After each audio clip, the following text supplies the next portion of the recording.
The Honorable, the Chief Justice of the Republic of the Philippines, the Senior Associate Justice, and the Associate Justices of the Supreme Court of the Philippines. Hear ye, hear ye, hear ye. All persons having business before the Honorable Supreme Court of the Philippines shall give their attention, for the court is now in session. Please be seated. Madam Clerk of Court, please call the cases before us. Good afternoon, Your Honors. This is a continuation of the oral arguments on the consolidated petitions in GR number 274778, Aquilino Pimentel III et al., petitioners, versus House of Representatives, represented by the Speaker Ferdinand Martin Romualdez et al., respondents. GR number 275405, Bayan Muna Chairperson, Nery Colmenares et al., petitioners, versus Executive Secretary Lucas Bersamin et al., respondents. And GR number 276233, Isambayan Coalition et al., petitioners, versus the House of Representatives, represented by the Speaker Ferdinand Martin Romualdez et al., respondents. Thank you, Your Honor. Counsel's appearances, please.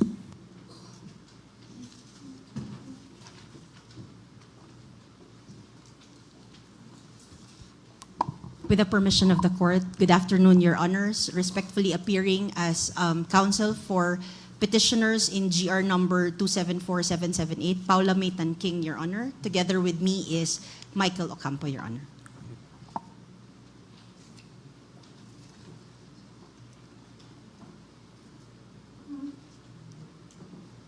Good afternoon, Your Honors. Nery Colmenares, counsel for petitioners Bayan Muna et al. Versus Marcos et al. Your Honors, please.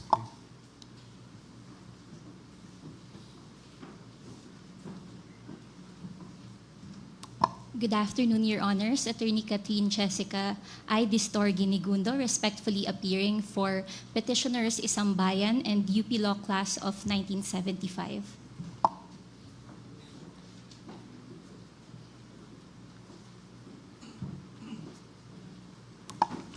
Good afternoon, Your Honors. Attorney Joseph Peter Calleja, respectfully appearing for Seniors Association, Inc., Kidney Foundation of the Philippines, and the San Beda Alabang Human Rights Group.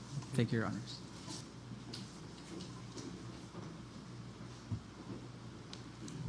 Good afternoon, Your Honors.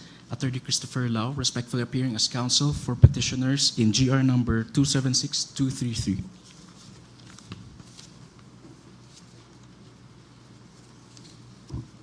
Good afternoon, Your Honors. Respectfully appearing for the petitioners in intervention in Aquilino Pimentel et al. Versus House of Representatives et al., GR 274778. Attorney Jose Sani Matula, Your Honor.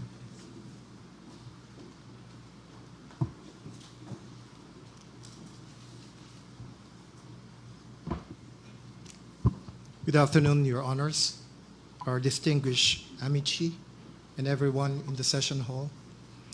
Respectfully re-entering the appearance of the Office of the Solicitor General in all the consolidated cases for all the public respondents except Philhealth.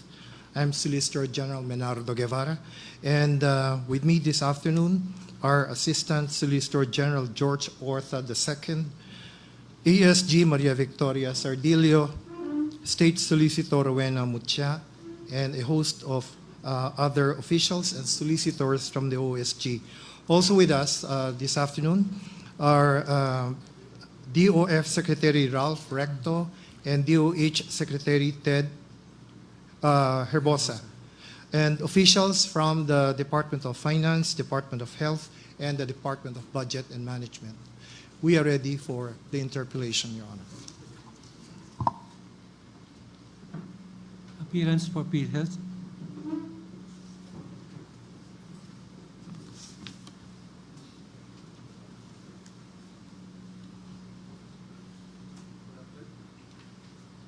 Good afternoon, Your Honors.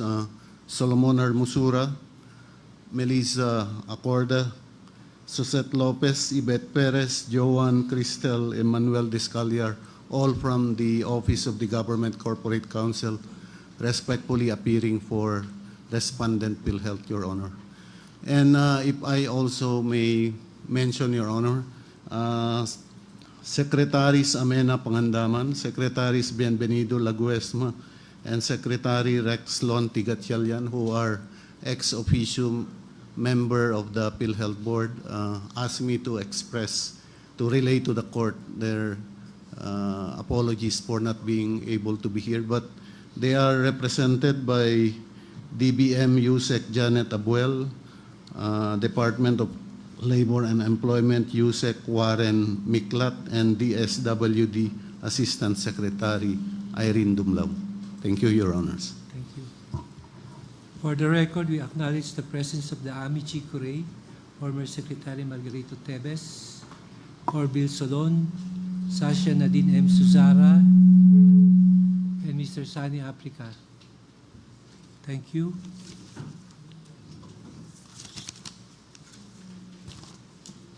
Justice Alfredo Benjamin Caguiwa will commence his interpellation.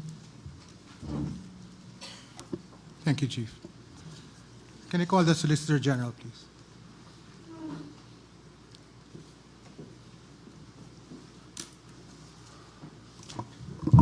Good afternoon, Your Honor. Good afternoon. At the outset, I wish to state that all of my questions seek to clarify a number of issues for my benefit, relating to aspects that affect this issue from the perspective of the executive, the budget, the allocation process, the relationship between agencies like Philhealth and the DOF National Treasury. And in this way, our approach to this issue can be more informed and more robust, so to speak. So please indulge me if in the process, I reboot some of the discussions already had, okay? Of course, Your Honor.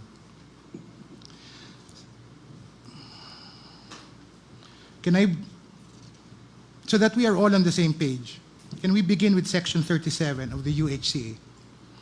That is being flashed on the screen. And can I confirm from your end that said section provides for 6 sources of funding, namely syntax collections, PAGCOR contributions, PCSO contributions, premium contributions, annual appropriations, and national government subsidies included in the GAA. Agreed? Agreed, Your Honor. So let me focus now on the syntaxes as a funding source. There are 4 relevant laws that we are talking about. I will flash them again on the screen. They are Republic Act 9334, Republic Act number 10351, Republic Act 11346, and Republic Act 11467. Do we agree on that? Yes, Your Honor. Based on the slide, you can see that Republic Act 9334 was enacted in 2004, 10351 in 2012, 11346 in 2019, and 11467 in 2020. Agreed? Agreed, Your Honor. Allow me to show you now the different provisions of those different laws and portions that I have highlighted. So let's begin with RA 9334. Under RA 9334, the syntaxes collected are expressly stated to be, and I quote, for the purpose of meeting and sustaining the goal of universal coverage of the National Health Insurance Program, or the NHIP. Agree? Yes, Your Honor. Under RA number 10351, the syntaxes collected, again, I quote, shall be allocated for the universal health care under the National Health Insurance Program. Yes? Yes, Your Honor. Now, under RA 11346, as amended by RA 11467, the sin taxes collected shall be, and I quote, allocated and used exclusively by Philhealth for the implementation of the Universal Health Care Act, as shown here in Section 288A, Paragraph A, and Paragraph B, as well as Paragraph C and Paragraph D. My reading of the three laws that we just showed and the highlighted provisions is that a portion of the revenues from excise taxes on alcohol, tobacco, and sugar-sweetened beverages are earmarked exclusively for UHCA. Can we agree on that reading? Just to be qualified, Your Honor. How is it qualified? We have to take a look at Section 37 as well. All right, I will go there.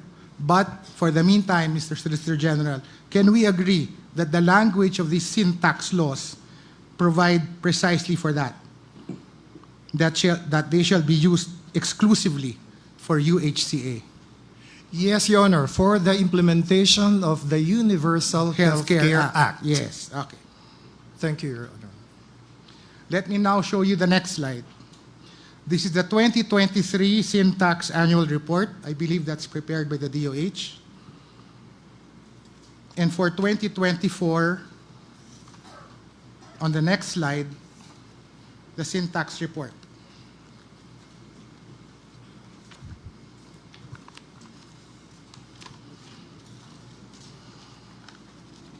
Can we agree, Mr. Solicitor General, that this money generated from the sin tax laws is money collected on a tax?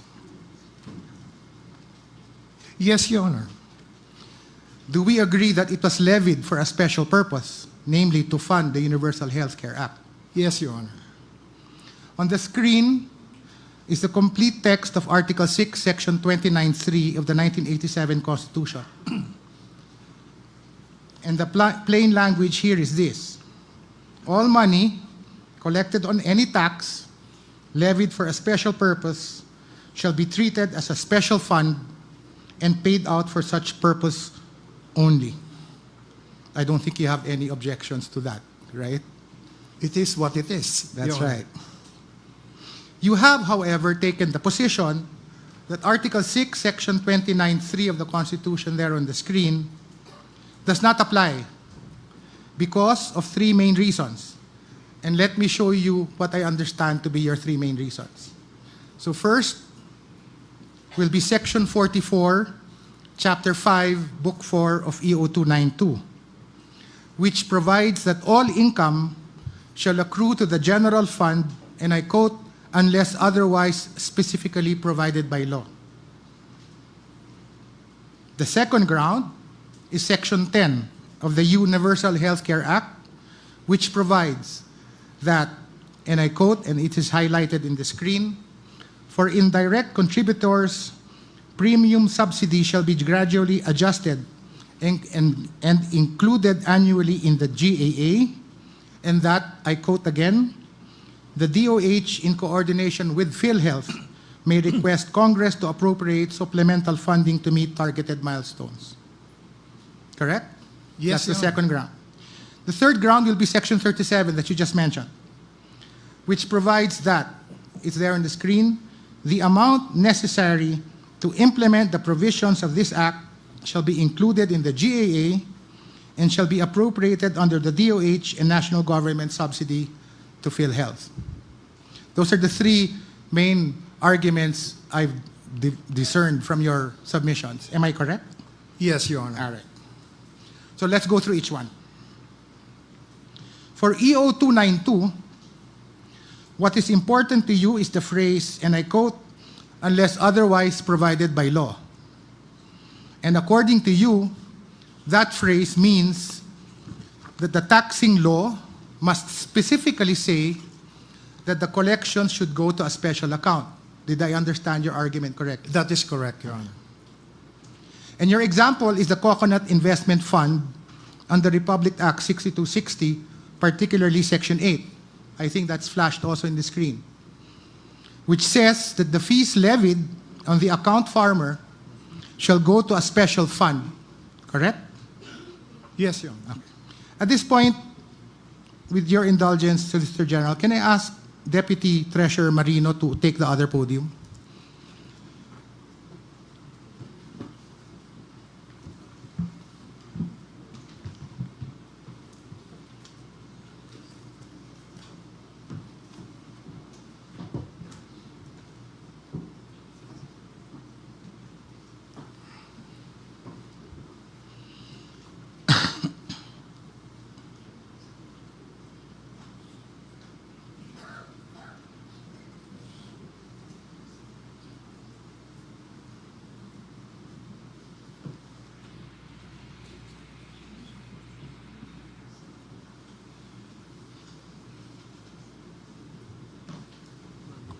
Your Honor. Good afternoon. Good afternoon. You want to button your robe? Sorry. You have to lose weight, I think. Before anything else, can we clarify again what your position is?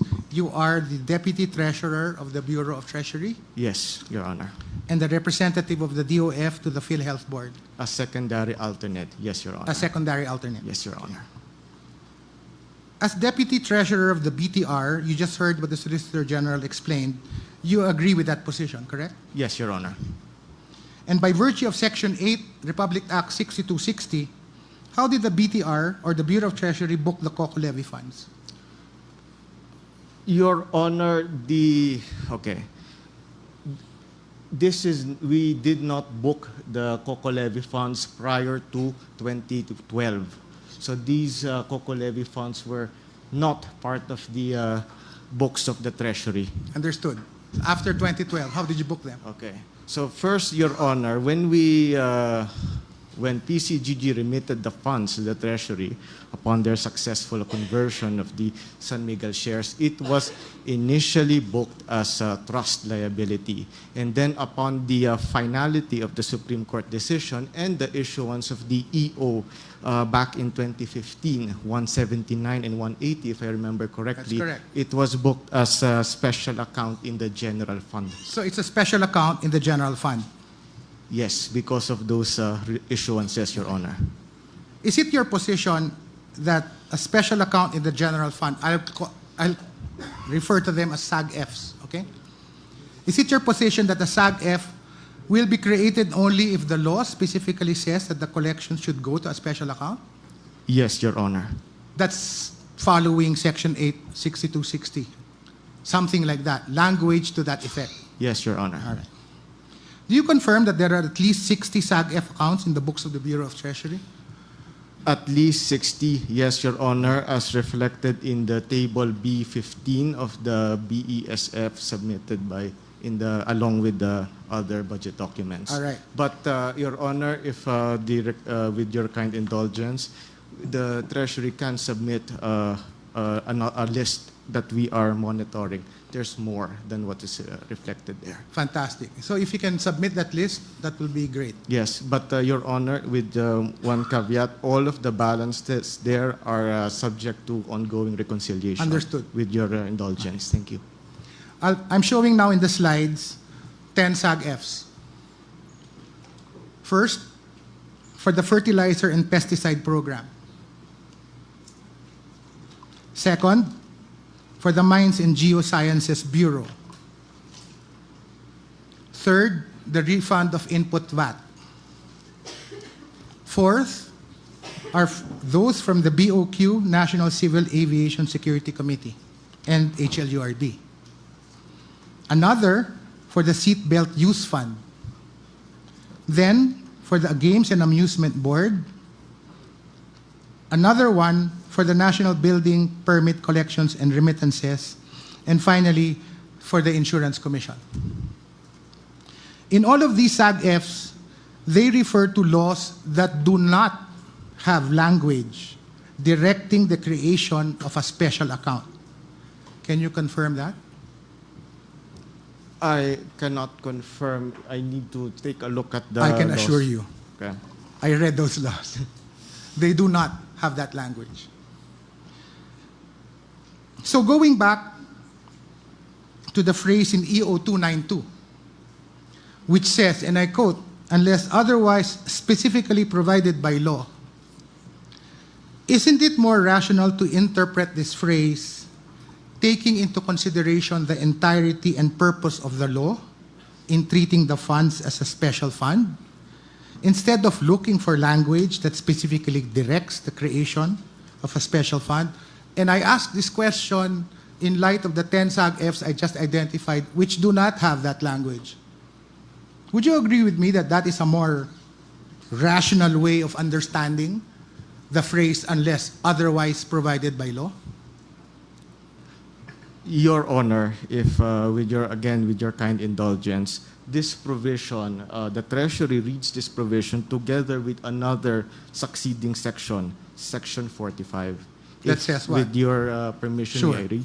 Section 45, EO of the same EO, same book 6, Chapter 5, special fiduciary and trust funds. Receipts shall be recorded as income of special fiduciary or trust funds or funds other than the general fund only when authorized by law. But those are trust funds. We're referring to SAG-Fs. The income of special fiduciary or trust funds, Your Honor. So the income goes to a separate account? There will be a ledger for them, Your Honor, and if it is authorized by law. Okay. So essentially what you're saying is that additional section you just mentioned now fortifies your argument that there must be a specific language in the law, Yes, Your Honor. even if you have 10 SAG-F accounts that do not have that language. Your Honor, again, we only establish the SAG-F ledgers whenever there is a provision in the law. Again, we beg your kind indulgence, but I do not have the specific provisions of the law in order to give you a more concrete answer, Your Honor. That's okay. My apologies. That's okay. I'll go now to the second ground of the OSG, to argue that Article 6, Section 29(3) does not apply, and that is Section 10 of the UHCA. The slide shows the second paragraph of Section 10, and it reads as follows. Provided that for indirect contributors, premium subsidy shall be gradually adjusted and included annually in the GAA, provided further that the fund shall be released to Philhealth, provided furthermore that the DOH in coordination with Philhealth may request Congress to appropriate supplemental funding to meet targeted milestones of this act. Mr. Solicitor General,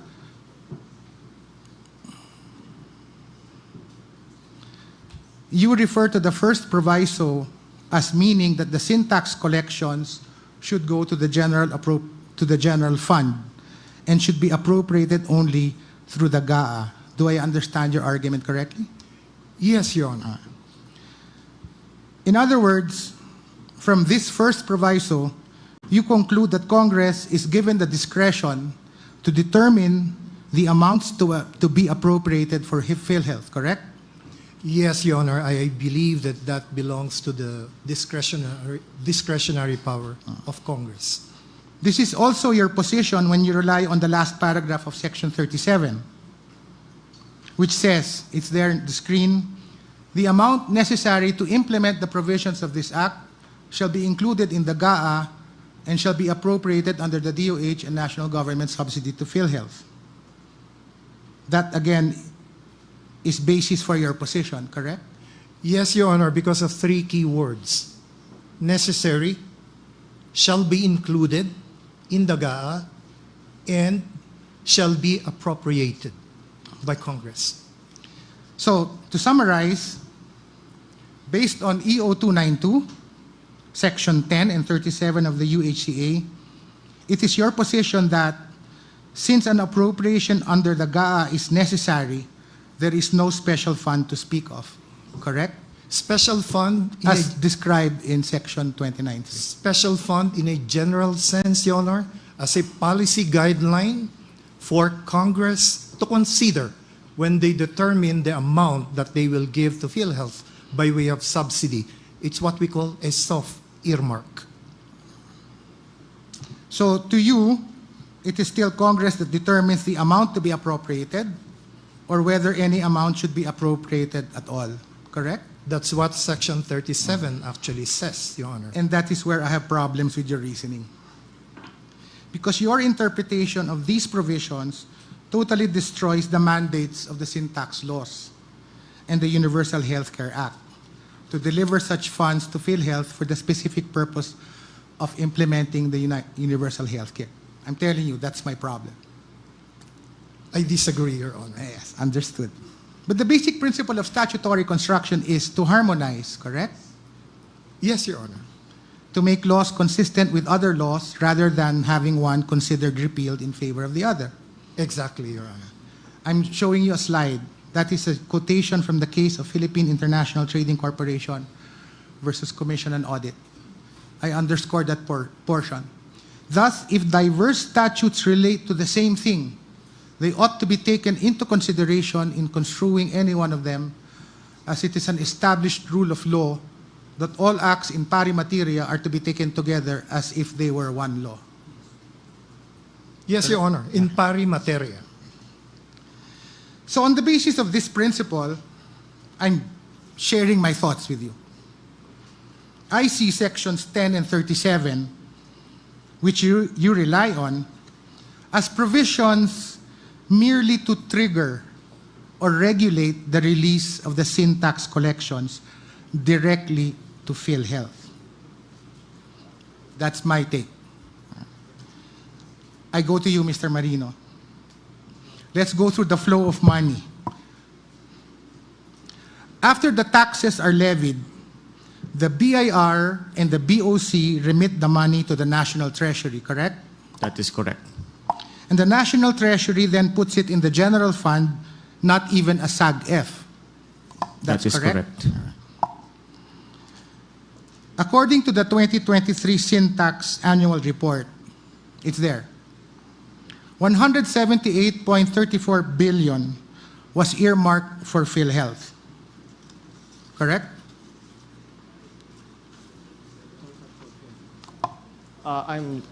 It's 83, Your Honor, if I'm reading the slide. Now, 178.34 for health. Yes. Correct? Yes, Your Honor. Of that 178.34, the specific allocation for the premium subsidies for indirect contributors of Philhealth is 83.90 billion. Do you confirm? Yes, Your Honor. However, despite being allocated 83.90 billion in sin taxes, the subsidy, which represents the premium payments for indirect contributors, amounts only to 79 billion, according to that. Agree? Yes, Your Honor. I call your attention now to the 2024 Sin Tax Annual Report. It was reported that 79 billion of sin taxes collected in 2022 was earmarked for Philhealth. However, only 40.3 billion subsidy for the NHIP was reflected in the 2024 GAA. This means that around 39 billion of sin tax collections was not given to Philhealth, correct? Yes, under the GAA. Yes, Your Honor. All right. So just to clarify, the figures you just saw in the 2023 Sin Tax Annual Report refer to collections from sin tax in 2021, correct? That is correct, Your Honor. And the figures in 2024 Sin Tax Annual Report refer to collections from sin taxes in 2022, correct?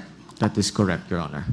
And these sin tax annual reports are based on the certifications issued by the BIR and the BOC on the total amounts collected from sin taxes, correct? That is correct, Your Honor.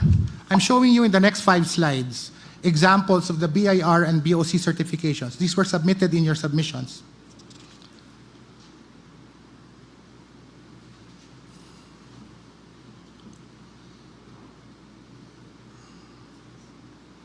These are the raw data from the BIR or the BOC, as the case may be, certifying their sin tax collections for a fiscal year, correct? Yes, Your Honor. And it is from these data that the percentage apportionment would then be done, correct? That is correct. And the apportionment is computed by the DBM, correct? Following DBM, DOF, DOH, PAGCOR, PCSO, PhilHealth Joint Circular Number 1, Series of 2022. That is the provision in that circular, yes, Your Honor. All right. And this process, this money flow, is actually in accord with the last proviso of Section 288A of the NIRC, as amended by Section 14 of Republic Act 11346, where it says, provided further that the allocation for universal health care shall be based on the collection of the second fiscal year preceding the current fiscal year. Correct? That's right, Your Honor. This proviso, correct me if I'm wrong, provides for the appropriate reckoning point from which the allocations for health should be determined, correct? For the syntax allocation, Yes, for the syntax. yes, Your Yes. Honor. And the reckoning point is the actual collections of the second fiscal year preceding the current fiscal year, correct? Yes, Your Honor. Now, having computed the earmarked syntax collections for health, the next step is to give the allocation to the relevant agency, such as Philhealth, correct? It would have to be appropriated by Congress in the annual GAA, Your Honor.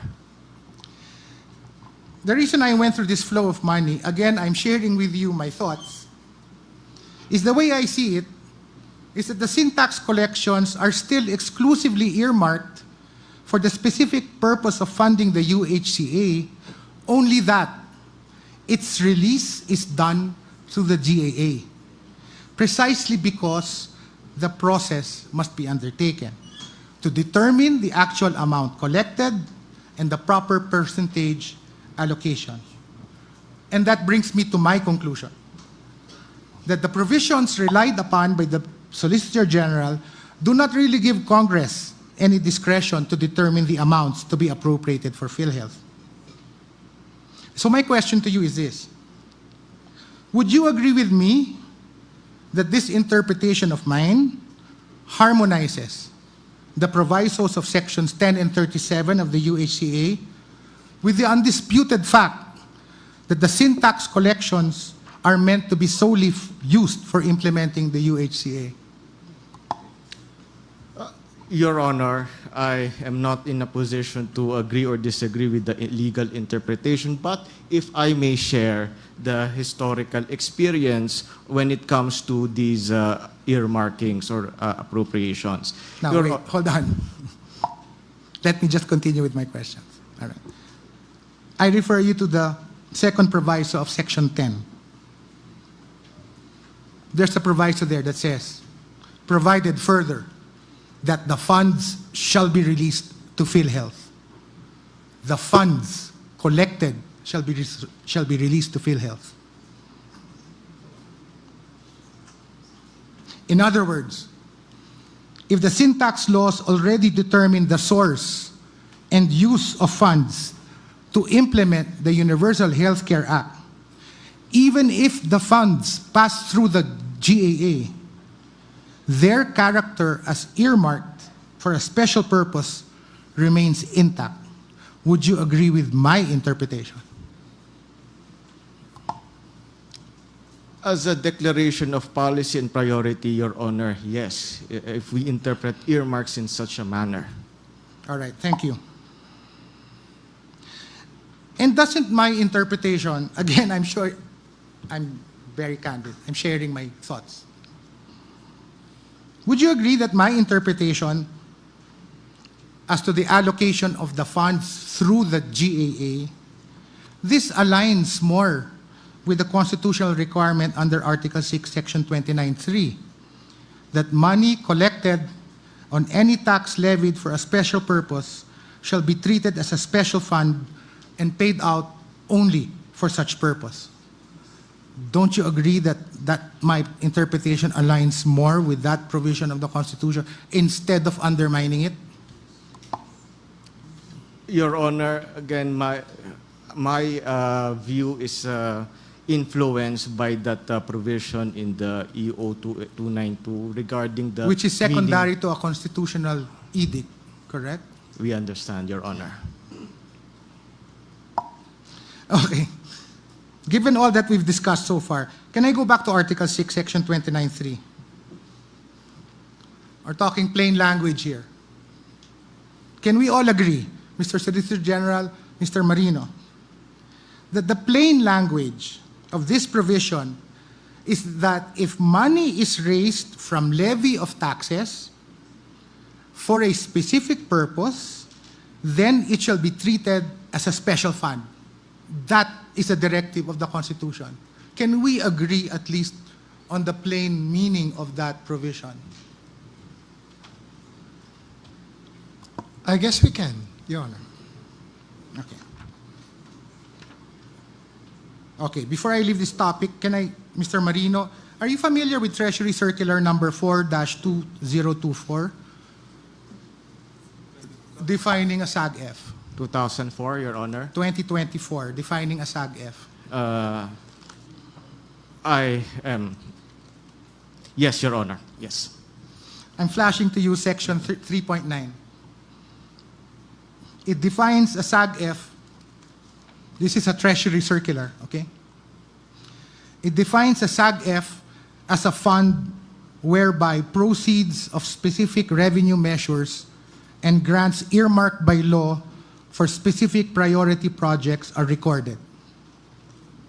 This is the same definition as in the Unified Accounts Code Structure Manual. Are you familiar with that definition? Yes, it is also the definition of the DBM in their glossary of terms, Your Honor. And therefore, reading from that, if a specific revenue measure is earmarked, the word is earmarked, for a specific project, I refer to the Universal Health Care Act, it should be recorded as a SAG-F by definition, correct? Again, By definition. Again, Your Honor, this circular has to be reconciled with the section 45 of the Admin Code, Your Honor. Understood. But by definition of your definition, I'm correct, am I not? It should be recorded as a SAG-F. Your Honor, if I may, again, without section 45, then yes, I may agree. But we have to reckon with the provision of the Admin Code as well, All right. Your Honor. I will digress. SAG-F is a special account in the general fund, correct? That is correct, Your Honor. And in the last oral arguments, you admitted that special funds derived from sin taxes are commingled with all other funds of the government in the general fund. Yes, Your Honor. It's not even in a SAG-F, correct? It is not in a SAG-F, Your Honor. And therefore, in that scenario, the funds derived from sin taxes can be used for purposes other than that specified in the law because they are commingled in the general fund, correct? The cash resources, Your Honor, are of course fungible. Yes, pero pag inubos mo lahat, magagamit mo yan, di ba? Pag inubos po lahat, Your Honor, we are obliged to raise resources in order to make sure that Correct. But the funds for the funds, SAG-F. but the funds that originally came from the sin tax laws are gone. The specific cash, Your Honor, They're very gone. likely. Yes. Very likely. But again, funds are fungible, Your Honor. Understood. Understood. Let me ask you as a Deputy Treasurer, don't you think there's something wrong about a special fund created by law for a special purpose that it can be used for purposes other than what it's used for, what it's supposed to be used for?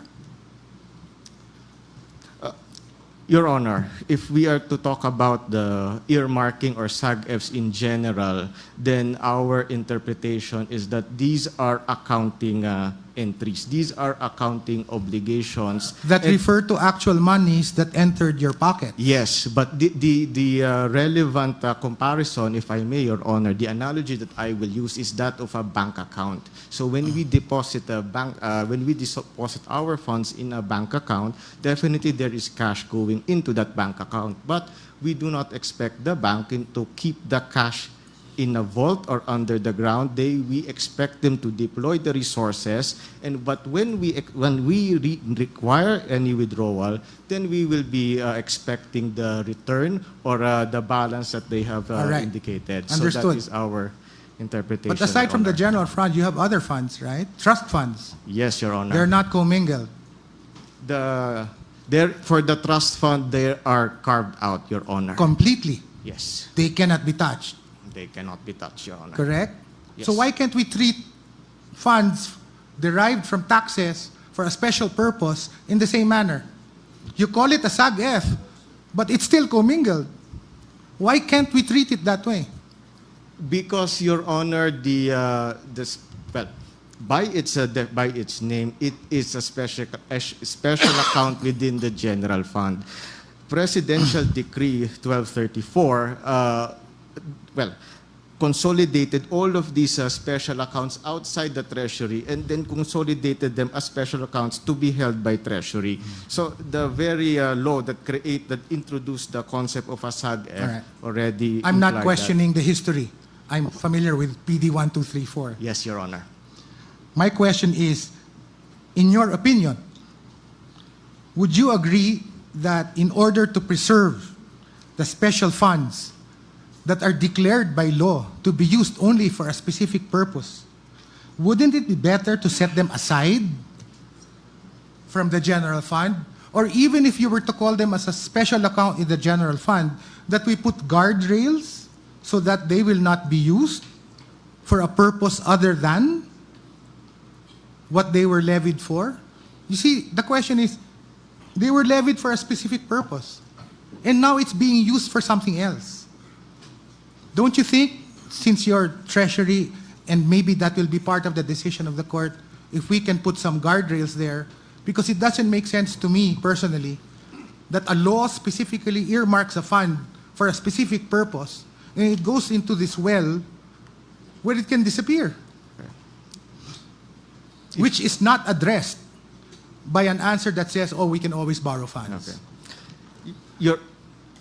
Yes. May I, Your Honor? Yes, please. Okay, with your permission. So, Your Honor, one of the regular positions adopted by the economic managers when it comes to their comments for appropriations bill or any basically earmarking of funds is to strongly discourage such practice. Because number one, Yes. it reduces the flexibility. I understand. And of course, from the point of view of the Treasury, to carve out those cash resources, to allow it to make it impossible for Treasury to use simply means that we need to borrow in order to pay for the other obligations. That would be, in this environment, more fiscally ruinous to the health of the country. But that is the perception of the economic managers. I'm talking about a carve-out by law. Are the economic managers free from following this law? The economic managers are obliged to follow the dictates of the law, Your Honor. And the law says this. Therefore, moving forward, should the court decide that these are special funds and they cannot be touched and they cannot be used for any purpose other than that, will the Bureau of Treasury comply? Your Honor, if the court decrees it so, then we have no choice but to comply. But if I must highlight the implication, in the table B15 of the earmark revenues for SAG-F, DBM already highlighted a balance of 600 billion pesos or so. Internally, we have more when it comes to earmarks, SAG-F earmarks for that matter. If we are obliged or commanded to make sure that there is cash backing those earmarks at all times, then we will have to drastically bloat the borrowing program far above the levels that the economic managers or our international partners would deem fiscally credible, fiscally healthy. Okay, So, so- that, Your Honor. Can I ask that you submit a memorandum on that issue? Because Yes, that's Your important to me. Yes, Your And Honor. what I want to see is whether or not doing so, what are the economic impacts of doing so? Yes, Your I Honor. think that is for a better informed judgment on our part. Yes, Your Honor. All right. Thank you, Mr. Marino. You can take your seat.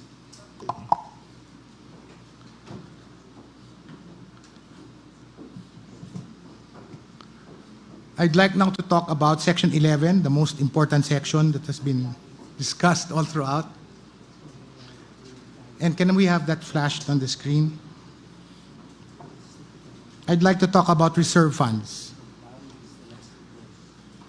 Okay. My first question, Mr. Solicitor General, refers to the first proviso.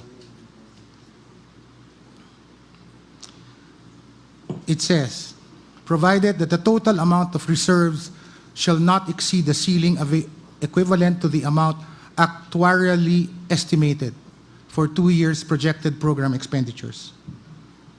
That is the language, correct? Yes, Your Honor. So it calls for an actuarial estimate. Am I correct that Philhealth has an office of the actuary? There is, correct? Yes, Your Honor. All right. According to Philhealth. And I'm correct that it is headed by Ms. Yolanda De Leon? The office of the actuary. Nerissa De Leon is on top of her. The office of the actuary is Yolanda De Leon. Is she here?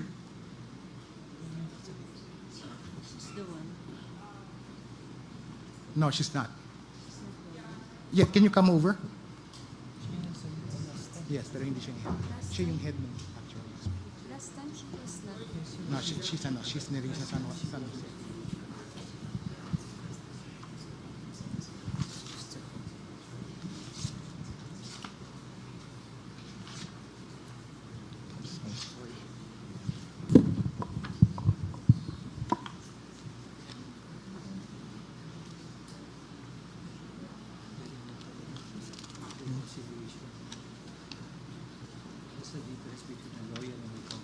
Yeah, I understand the policy.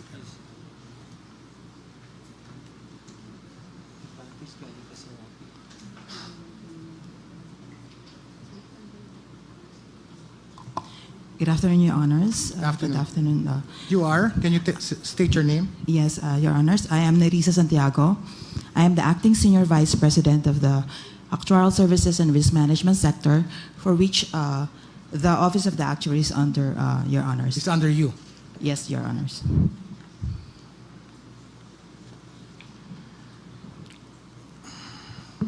According to the CV of Ms. De Leon, since she's not here, which I will confirm with you, she has been with Philhealth since 1999. Correct? That's correct, Your Honor. And per her CV, she has a bachelor's degree in mathematics, a Master of Science in Applied Mathematics, major in Actuarial Science in 2007. Yes? That's correct, Your Honor. I looked at the scope based on her CV. She listed down her scope of duties. I think you will be familiar with them. They include, among others, if you can flash that on the screen. Number one, ensuring that appropriate protocols in statistical and actuarial analyses are employed by the department. Second, evaluating the reasonableness of projections, estimates regarding membership coverage, collections and benefit claim costs. Reviewing data, reporting findings, results derived by the department, and making the appropriate recommendations. Number four, if you can move the screen, helping determine company policy and explaining complex technical matters to company executives. 5, within the guidelines set, direct the preparation, review, consolidation, and recommendation. These are just some of her duties. I'm asking you now as her boss. You are her boss, right? That's correct, Your Honor. That these responsibilities are accurately described. That's correct, Your Honor. Okay, just for the record, I'm showing on the screen the organizational chart of Philhealth. That is already you are Nerissa Santiago. That's correct, Your Honor. Below you would be the Office of the Actuary on the lower left bottom portion. That's correct, Your Honor. All right. In this Office of the Actuary, you have a number of officers, correct? That's correct, Your Honor. They are called Senior Associate Actuary, Associate Actuary, Assistant Actuary, and Financial Analyst, correct? That's correct, Your Honor. Okay. Just for the benefit of all, I'm flashing on the screen the qualification standards of these officers, and I'd like to go through each one. Senior Associate Actuary must have a master's degree, preferably in the field of mathematics, actuarial science, statistics, or finance. For an Associate Actuary, bachelor's degree in the field of mathematics, actuarial science, statistics, or finance. For an Assistant Actuary or a Financial Analyst, bachelor's degree in actuarial science, statistics, or applied mathematics, or other related fields. Did I say that correctly? That's correct, Your Honor. Am I correct in saying that the actuarial estimates that appear in the financial statements of Philhealth are prepared by these qualified individuals? That's correct, Your Honor. Now, going back to the text of Section 11, Miss Nerissa Santiago. Miss Nerissa, you are familiar with Section 11. Yes, Your Honor. How long have you been in Philhealth? For almost 17 years, Your Honor. All right. So you're familiar with how Section 11 operates? Yes, All right. correct, Your Honor. When Section 11 provides that the ceiling of the reserve funds can only be determined by an actuarial estimate, kayo yun, di ba? Yes po, that's correct, Your Honor. Okay. Let me refer you to page 54 to 55 of the 2023 audited financial statements of Philhealth with the heading Reserve Funds. In item 26.1 of the notes to the FS, it says that the amount actuarially estimated for 2 years projected program expenditures is 560.55 billion pesos. Correct? That's correct, Your Honor. In broad terms, in broad strokes, Nerissa, Yes, Your Honor. can you tell us how you came out with this estimate? The estimate for the 560 billion is our estimate for the expenditures that will be spent, since this is as of December 31, 2023, that would be the expenditures for 2024 and 2025.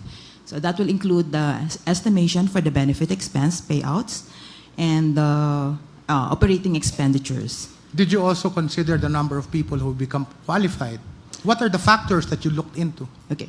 For the benefit expense estimation, we rely on the benefit plan of the corporation, for which this is being submitted to DPM as part of the requirement for the next 3 years. No? So the benefit plan will include the different benefit enhancements that will be done for the next 3 years.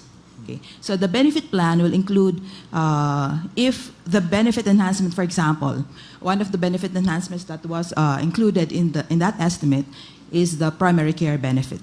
For the primary care benefit, there is a target of the corporation for which the corporation will be able to cover, in terms of primary care services, the number of the population, the percentage of the population that will be covered. So. And this is the process you follow every year? Yes, that's correct, Mr. Chair. Your Honors. And when DOF implemented special provision number 1D, it did not use the actuarial estimate, did it? Yes. It disregarded your amount. It effectively, because of the DOF circular, I think this is as part of the in compliance to the DOF circular that had been issued by the DOF. Yes. Your Honors. I'm showing to you DOF's table of Philhealth's 2-year actual expenditures in Philippine billions, which is page 8 of Annex A to the compliance of the OSG. Have you seen this table? Yes, Your Honor. Do you confirm that this table represents DOF's computation of the ceiling mentioned in Section 11? Since the DOF is the one who issued the circular, then the calculation made by the DOF, I would presume, would be Can in I ask the accordance Solicitor with General, can we agree that this is the DOF's computation of 2 years projected program expenditures? No, Your Honor. This is not? No. What is The this? computation by the Department of Finance was based on disbursements for the past 3 years. I invite your Not- attention not to the, actuarial. sorry, I invite your attention to the last paragraph. This also serves as a reasonable 2-year forward expenditure estimate because it represents the absorptive capacity of Philhealth as an institution. The 2-year expenditure levels from 2018 to 2023 were relatively stable, almost unaffected by the COVID-19. This is the figures by which you arrived at 183.1 billion, correct? Yes, Your Honor. And therefore, that is your approximation of the 2-year ceiling, correct? I guess that is so, Your Honor. So again, to repeat, this is your computation of the ceiling in Section 11, correct? I see Senator Rector nodding his head. Correct? Yes, Your Honor. Okay. And in arriving at that, Ms. Nerissa, when you arrived at your figure, or when you look at the figure of DOF, this is a simple addition of actual expenses of 2018 to 2023 divided by 5. This is not an actuarial estimate. That's correct, Your Honor. Correct? Yes po. And the law says what is required is not an average of costs. What is required is an actuarial estimate. Correct? Yes, Your Honor, but may I, the way I understand the Section 11 is that the actuarially estimated 2-year program expenditure projected is the ceiling. Correct. Yes, sir. But they Your reduced Honor. the ceiling because they used their own formula, which I am now saying is not an actuarial formula. Is it? Yes, Your It is not. Yes, Your Honor. It is a straightforward getting the average of expenses for 5 years divided by 5 to come up with an average. That's correct, Your Honor. Correct? Yes, Your Honor. Are we in agreement, Mr. Solicitor General? Yes, Your Honor, because Section 11 provides for a ceiling, so Yes. any amount can be less than the ceiling. That's where we disagree. It says actuarial estimate. And the actuarial Yeah, estimate for the ceiling. given For by the ceiling. Yes. She gave an actuarial estimate for the ceiling. How much was that? 500? 560, Your Honor. And your estimate is almost half. 200.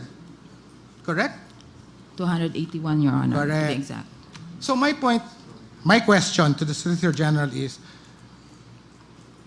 not using the actuarial figures for arriving at the ceiling violates Section 11, correct?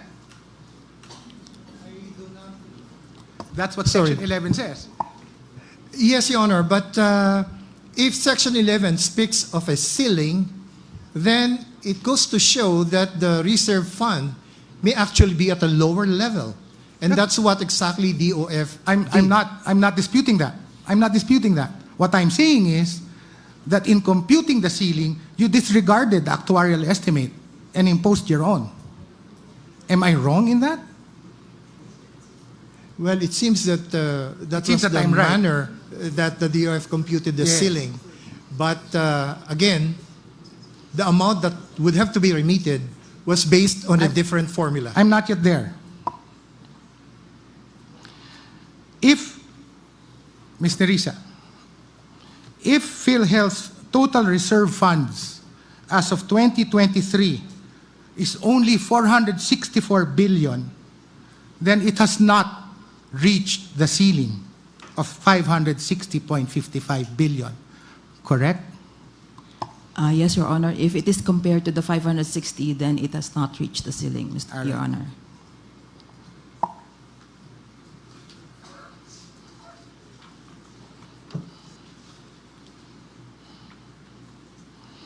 I again invite your attention to the highlighted portion of Section 11. If that can be flashed on the screen. The second paragraph.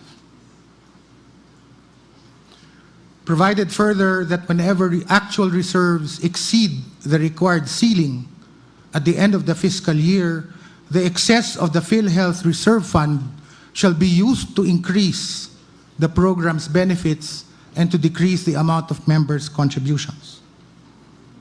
My reading is that once we reach the ceiling of 2 years projected program expenditures, that triggers two scenarios. Increase the program's benefits, decrease the amount of members' contributions. since you've been so familiar with Section 11, do you agree with my reading of this one? Yes, Your Honor. In fact, in the second paragraph of Section 11, it states there that any unused portion of the reserve fund that is not needed to meet the current expenditure obligations or support the aforementioned programs shall be placed in investments. I understand that to mean that until and unless the ceiling is reached, the reserve funds shall be placed in investments, correct? Yes, Your Honor. Can Philhealth accumulate as much reserve funds as it wants? It is limited to the ceiling, Your Honor. Yes. The moment it reaches the ceiling, it triggers those two obligations, correct? That's correct, Your Honor.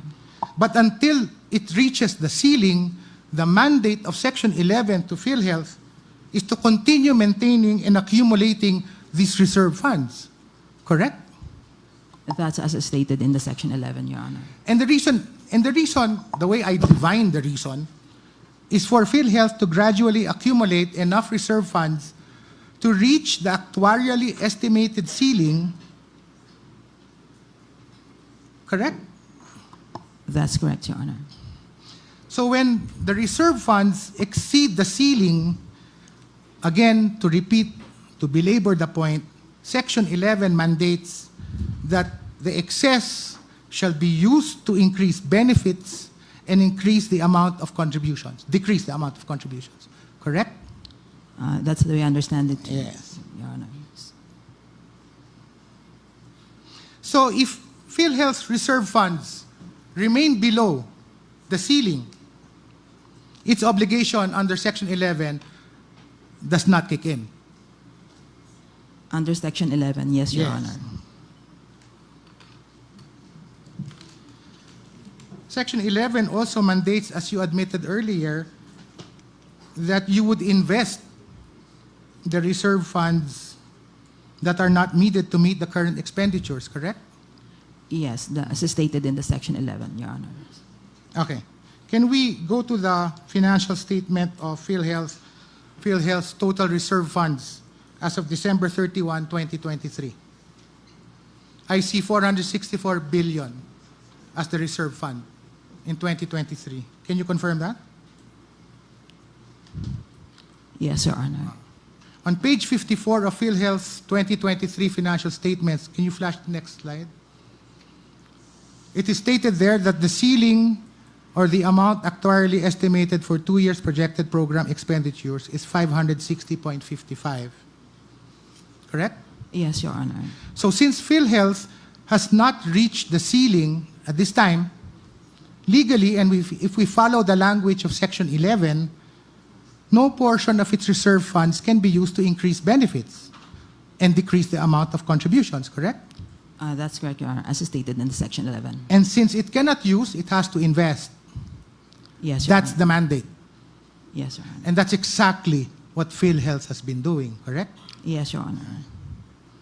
In fact, based on Philhealth's 2023 financial statements, it has investments in time deposits amounting to 135 billion and investment securities of 336 billion, correct?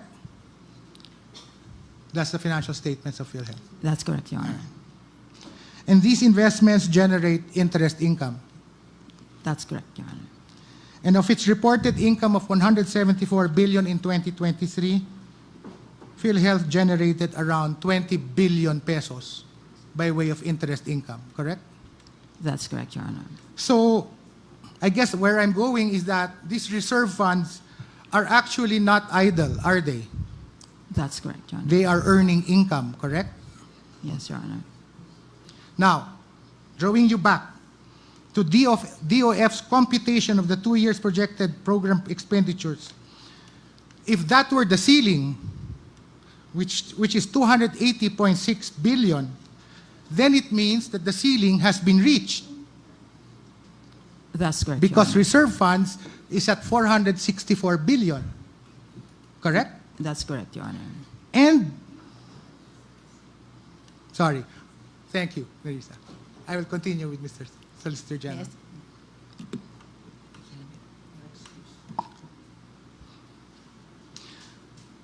So this difference, Mr. Solicitor General, between the reserve funds and the DOF computation of 2 years is 183.1 billion. Yes, Your Honor. And that's what you call a fund balance, correct? Fund balance. Yes.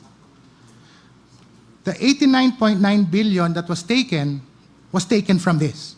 Yes, from the 183 billion. Okay. Your Honor. Now let's go to Philhealth's financial statement for calendar years 2020 to 2023. Before any adjustment by the DOF, all of the money not needed for the current year's expenditures were actually placed by Philhealth in the reserve fund. Correct? Seems to be the case, Your Honor, but I'm not counsel for Philhealth, Your Honor. But you are counsel for DOF. Oh, yes, Your Honor. I'm showing you a screenshot of page 64 of Philhealth's 2023 financial statement under the title Other Significant and Relevant Information. It is there stated that by virtue of special provision number 1D, the management took actions, and I quote, in order to comply with the said directive. Correct? Yes, Your Honor. And one of those actions was the reduction of 183.1 billion of the reserve fund and its transfer to the surplus fund, correct? Yes, Your Honor. So based on all of these, do you confirm that the 183.1 billion fund balance, as you call it, was originally part of the reserve funds? That's where it came from. May I confer Please. for a second?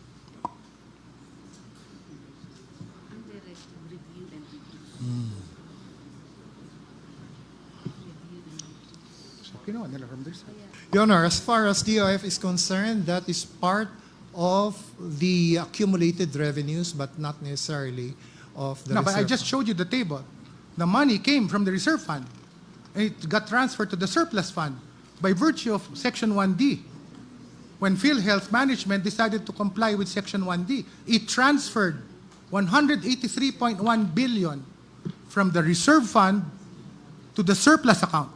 Your Honor, there was a process before that, because the initial step that has to be taken is to reduce the amount of the reserve fund to a reasonable level, taking into account the disbursements for the past several years. So what you did was, you had your own computation of what the reserve fund should be, and based on that amount, you took the difference and said that that difference should not be in the reserve fund, and therefore should be transferred to the surplus account. Yes, that is the remainder which is referred to in So Section 1D. my ultimate question, Mr. Solicitor General, is simply that the 183.1 actually did originate from the reserve fund, correct? Originally, yes, until Section 1D Exactly. of the my special point. provisions. Yes, exactly. Can I go back to Section 11? Again, the same proviso. Whenever actual reserves exceed the required ceiling at the end of the fiscal year, the excess of the Philhealth Reserve Fund shall be used to increase the program's benefits and to decrease the amount of members' contributions. Do you agree with me that the language "shall be used" is mandatory? Yes, Your Honor. In other words, using the figures of DOF, the excess of the reserve fund amounting to 183.1 billion should, by Section 11, should be used to increase benefits and to decrease the amount of members' contributions. That's the language of Section 11. Can we agree on that? Your Honor, I have to qualify my answer.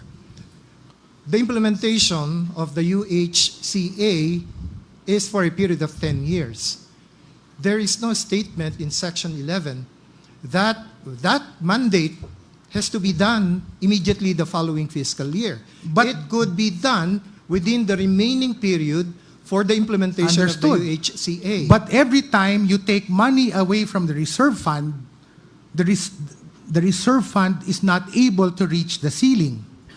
So the movement towards reaching the ceiling to trigger these benefits and the reduction of contributions will get retarded. There are many policy considerations. I'm talking about law. Yes, Your Honor, that is very true. That's where I'm going, Mr. Solicitor General. The way I see it, there is a specific design in Section 11 in that there will never be any unused portion of the reserve fund that can be taken. If the 2 years ceiling is not reached, the reserve fund shall be deposited. If the ceiling is breached, then the excess is mandated to be distributed. That's the design of Section 11. Pretty good design, if you were to ask me. Can we agree on my interpretation? Yes, Your Honor. Subject to policy considerations by the Board of Directors of Philhealth. Do the policy considerations involve violating the mandate of Section 11? No, Your Honor, because Section 11 speaks of a ceiling. Yes, and the moment you reach that ceiling, there is a mandate, shall be used. Your Honor, there is no command for the Philhealth to reach the ceiling projected actuarially. There is no such command. But that's the design. That's why we're doing it in 10 years, to allow them to accumulate enough funds. And the moment you take those funds away, you retard the 10-year period. And now in 2025, there's not even an amount given. There are That's where policy I'm coming considerations, Your Honor. I'm sorry, but I understand what the law is providing, but I also have to take into account policy considerations, management prerogatives, what amount to include in the benefit package, when to give it, and so forth and so on. Right. Those are management prerogatives, Your Honor. The way I see it, and again, I'm sharing to you my understanding of the law, is there is an impetus to reach the ceiling as soon as possible. Why? To trigger the benefits, to trigger the lowering of contributions. I say that because I also contribute. Your Honor, I am also a contributor. I know. But what I'm trying to say here is Philhealth can do such thing, increase the benefit packages, even if the ceiling is not yet reached. Okay. We will agree to disagree agreeably.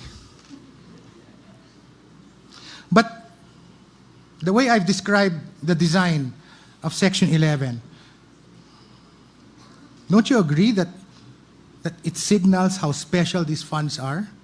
Because if they were to be treated as not special, then I'll never reach the ceiling, will I? Your Honor, as long as we get the necessary benefit packages that we are entitled to, then I don't really mind whether we reach that It's not ceiling just or the benefit packages, it's the reduction of contributions. Regarding that matter, we have submitted to this court our position that the matter of reducing the premium contributions is something for the legislature to do. Which As a they matter did. of fact, there are bills That's pending. what they did. Section 11. That's what they did. No, I'm talking about the matter To reach of the ceiling, reducing you the reduce premium my rates. contributions.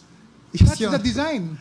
Yes, Your Honor, but the UHCA speaks of a schedule until 2025 only.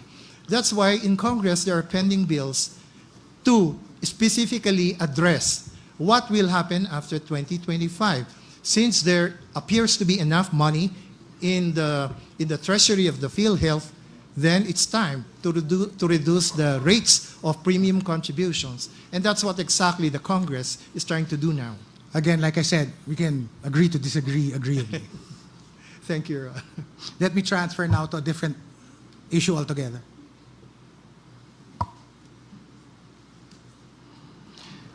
Special provision number 1D of the 2024 GAA, was this in the House version of the bill?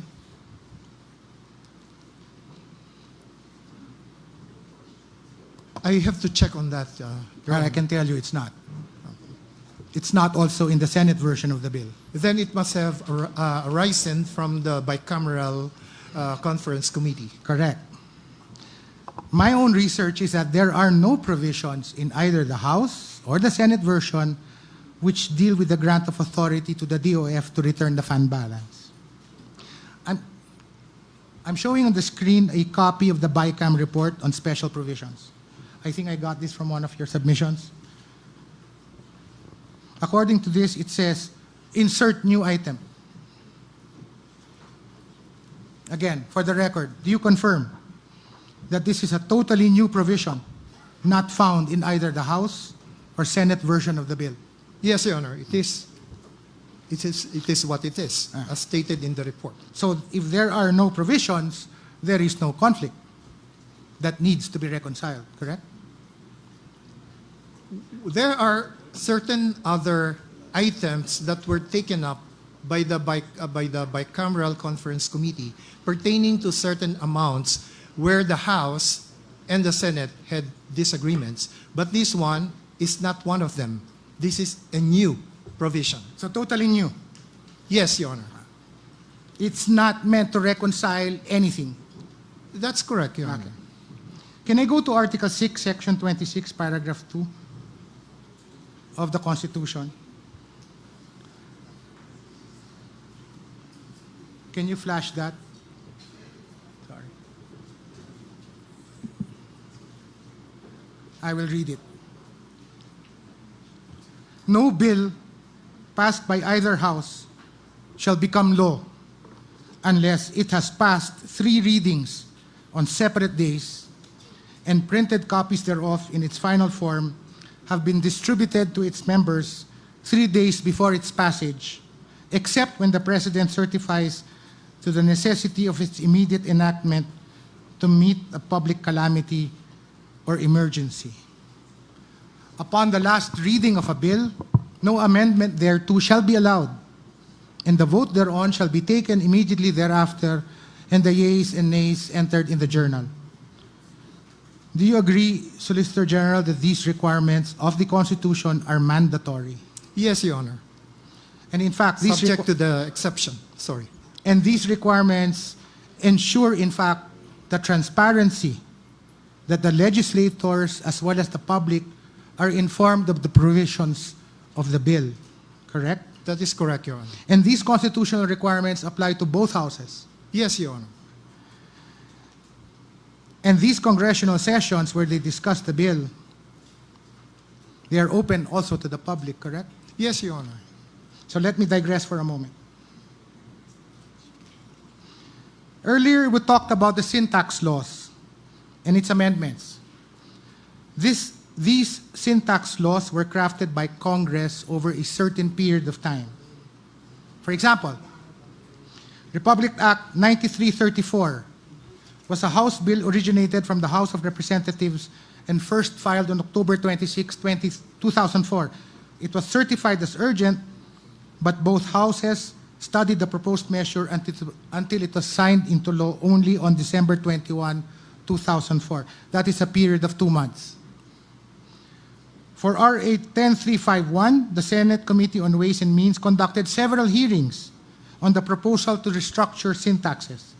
These were on August 16, 23, 30, and September 20, 2012. Again, the committee referred the proposed measure to the plenary on October 9. The Senate considered the proposal, and it was finally signed into law on December 19, 2012. 4 months per my count. The syntax reforms enacted afterwards, same. Initial proposal was heard on February 4, 2019, approval on May 27, 2019, 4 months. In the Universal Health Care Act, it underwent a longer period of consideration,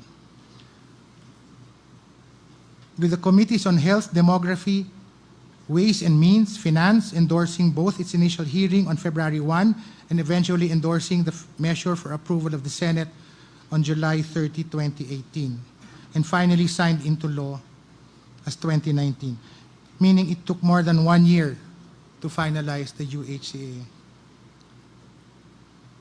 That's a brief digression. I'll go back to that. When each House of Congress goes through the legislative process of crafting bills for the same subject matter, it is only natural that what was approved by the other house might be different from what was approved by the other, correct? Yes, Your Honor. And that is why we have the BICAM committee. Exactly, Your Honor. Exactly. To settle differences between the two versions, correct? Among others. Is the BICAM a constitutional creation? I think it is created by the internal rules of Congress. Yes. Can we flash that? It's created by Section 35, Rule 12 of the 2023 Senate Rules. These are the more recent ones. And for the House of Representatives, Rule 9, Section 62. And if you look at the highlighted portions, the purpose for the creation of the BICAM committee is to settle differences. Are we agree that that is the source of the power of the BICAM? Yes, Your Honor. Okay. So, to be clear, the BICAM is merely a creation of both houses of Congress, correct? Yes, Your Honor, pursuant also to a constitutional provision that allows both chambers of commerce, both chambers of Congress to enact its own rules of procedure. But being a creature of both houses, it only has delegated authority, correct? Yes, Your Honor. And if it only has delegated authority, can the conference committee perform functions that Congress itself cannot do? Subject to ratification by both chambers, Your Honor, yes. So the spring can rise higher than the source? No, I'm not saying that, Your Honor. What I'm saying is whatever the BICAM comes up with is subject to ratification by the original chambers. But whatever BICAM comes up with, like the insertion, the 1D, that is not subjected to the same three readings I read earlier, right? Definitely not, Your Honor. It is not subjected to the discussions, the deliberations. Yes, Your Honor. That has already been delegated. It's to the also members not of the subject to scrutiny by the public. Correct? Well, the members of the House of Representatives and the Senate, the senators, are representatives of the people, Your Honor. Once they act on it, they are acting in their sovereign capacity as representatives of the people. These are specific individual legislators. They're not Congress. They're just a creation of Congress. Yes, Your Honor, but as I said, whatever they come up with will have to be ratified by their original chambers, by All the right. House and by the Senate. Let's go there. Is there a requirement under the respective rules of each chamber to provide copies to members within a certain number of days before the session, before it is taken up in the session? I think that is provided for in the internal rules of Congress, Your Honor. And actually, we don't find it. But under the rules of the House, it says in the last 15 days of each session period, that is the period where the GAA is actually approved. It is enough that copies of the reconciled version be filed with the House Secretary General. Yes, Yes. Your Honor. That is part of the rules. And a proposed GAA would normally have voluminous records, correct? Yes, Your Honor. So would you agree with me that in reality, there is no real opportunity for an individual legislator to review the reconciled version that will be submitted to the President? Your Honor, I would not be in a position to answer that because that calls for a speculation. I wouldn't know what's in the mind of this individual congressman if they actually, religiously, and diligently studied. So you say the that there report is a of the real BICAM. opportunity. There is a real opportunity for an individual legislator to study the voluminous records of a reconciled GAA. That's your position. Your Honor, they will just have to take a look and examine the BICAM report because that is what they are going to ratify or affirm. They don't have to go back to each and every item, the thousands of items originally included in the GAA, in the General Appropriation Bill. Otherwise, they won't be able to finish. Article 6, Section 1 of the Constitution provides that legislative power shall be vested in Congress. is this legislative power lodged in Congress as a body or in individual legislators? In the body, of course, Your Honor. So Congress. individual legislators cannot exercise legislative power by themselves, Yes. correct? Yes, Your Honor.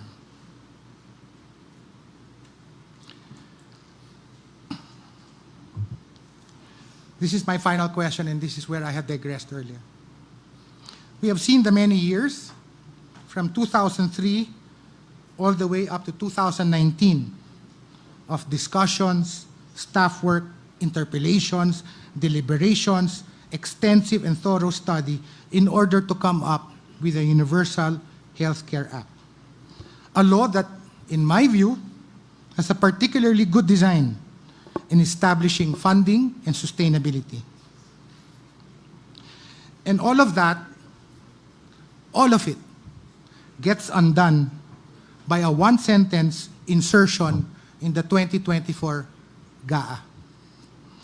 Don't you think there is something wrong in that?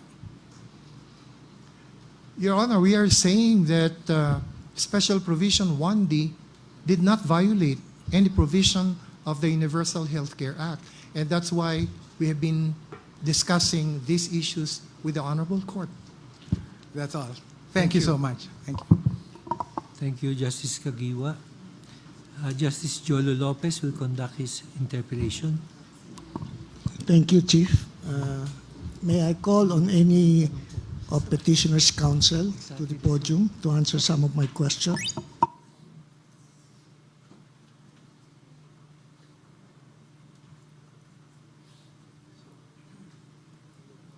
Your Honors, please, we divided the topic, so it depends on what topic, Your Honor. If it's Philhealth, Your Honor, Attorney Pao. I think you can answer all my questions. I'm sure of that. Attorney Colmenares, you're running for congressman, isn't it? Yes, Your Honor, I'm running. I've always voted for you, but I'm not sure this time because I do not know your party list. Bayan muna, Your Honor. Anyway, Mr. Congressman, may I call also on any representative from Philhealth who understands some accounting procedures? You see, we lawyers do not understand much about accounting procedures, but I'm not talking in behalf of the whole court, because many of my colleagues, they know accounting very well. So can I ask any representative from the Philhealth to answer some of my questions regarding accounting procedures? Now, Congressman, Mr. Counsel, can I call you Congressman already, Mr. Not Counsel? yet, Your Honor. Not yet. Now, Mr. Counsel, may I know if you know any of the petitioner organizations or even members of any petitioner organization may have claims whose claims may have been denied by Philhealth before or even after the fund transfer? Yes, Your Honor, we have some reports already previously about denials of certain claims, Your Honors. And not among the petitioners, but associations and other groups, But you Your have Honors. not made any allegations to that effect. From my own reading, many of the allegations are general, that they may suffer as a consequence of the fund transfer. But there was no specific instance of denial made by Philhealth with regard to their claims made to the Philhealth. Your Honors, our petition actually, Your Honors, is simply on Section 1D, that 1D is void because of the insertion of the BICAM, and anything that flows from it is void. We'll go The into that, Philhealth issue, Your Honor, if I may, is the topic of the petition of Pimentel, Your Honor. We did not touch. Probably we Maybe, can call on the counsel yes. of Yes, please. Senator Pimentel. Because there, yes. Attorney Pao. Now, if I may be allowed to narrate my own personal experience with regard to Philhealth. You see, 2 years ago, I was stricken of a esophageal cancer which went into my lungs, and I had to be confined for more than 2 months in one hospital in Metro Manila.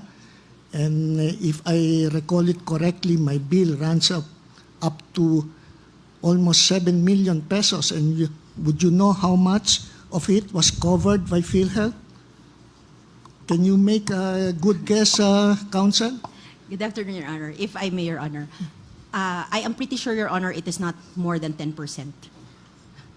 But I cannot Definitely much lower than Yes, Your 10%. It's only 50,000.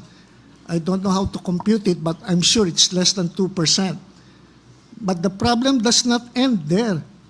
When I had to do some regular procedure after the operation. They call it dilation. They have to expand my throat and my esophagus. And every time I do that procedure, I have to spend more or less around 40,000 pesos. And I went to see Philhealth. Personally, I asked how much can be covered by Philhealth.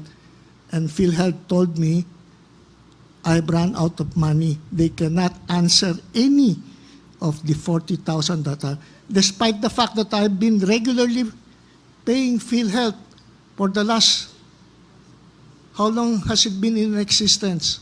I've been in government service for more than 40 years. I started working for the government in 1985. So my question is really actual charge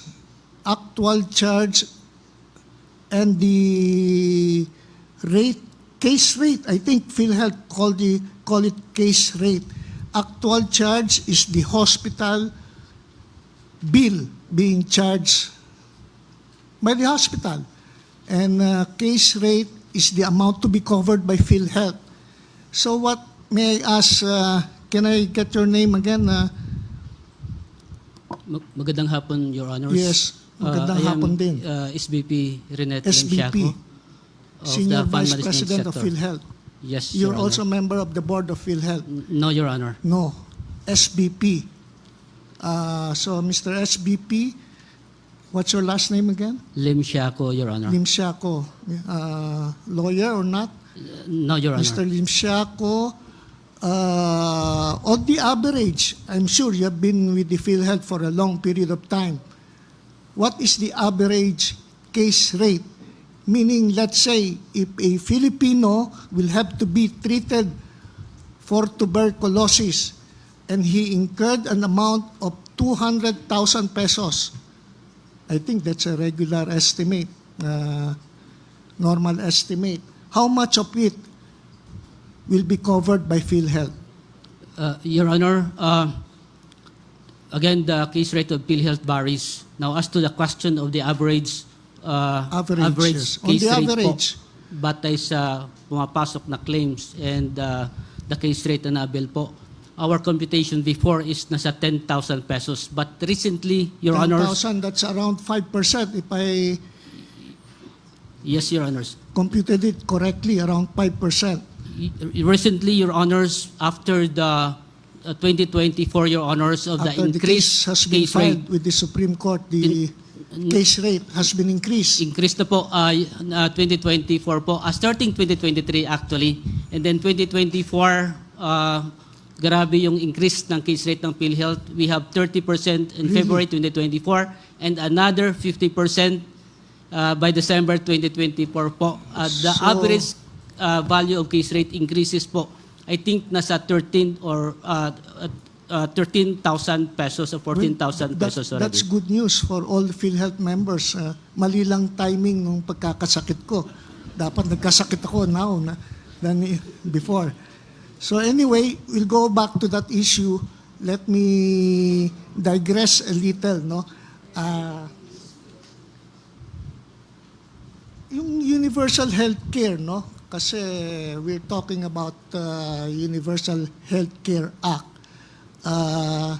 Ang intention was to minimize out-of-pocket expenses of one Filipino family. Yes, Meaning, no Filipino family should suffer as a consequence of one sickness. Yes, Your Honor. So you think 5 to 10% would be sufficient for one Filipino family to avoid suffering from the consequences of one sickness and suffer economic difficulties? Your Honor, of course, hindi, Your Honor. That's the reason why PhilHealth, through our board of directors, Your Honors, increased the case rate, Your Honors. Again, the one I mentioned a while ago is not only the increase of PhilHealth, Your Honor. What would be the ideal case rate, Your Honor, Mr. SBP? Again, based on the cases po ito, and in case of the breast cancer, Your Honor, in-increase po ng PhilHealth last year from 100,000, Your Honor, to a maximum of 1.4 million, Your Honor. So, ganun po siya, Your Honor. And breast cancer to? Opo. So 1.4 million out of how much hospital charge? Your Honor, well, depending on the actual charge of the hospital. It will but not PhilHealth go will beyond cover. 10 million, so around 10 to 15%. Again, Your Honor, on the part of the breast cancer, 1.4 million is the maximum, Your Honor. But that you have read I suppose you have read the Universal Healthcare Act. Yes, Your What will Honor. be the ideal case rate so that the intention of the law will not suffer, meaning no Filipino family must suffer as a consequence of one sickness? Your Honor, PhilHealth's target for year 2025, Your Honor, is 18%, Your Honor, mako-cover po niya. 18% would Yes, be Your ideal Honor. already. Yes, Your Honor. For year 2025, Your Honor. Hindi ba kailangan mga 50%? We will not be able to reach that point? Your you think? Honor, as we progress the implementation, Your Honor, and of In course, the coming years. But mayroon ho National Health Financing Strategy that set up, Your Honor, through our Department of Health, Your Honor. 2028, Your Honor, PhilHealth's gonna cover 26, 28.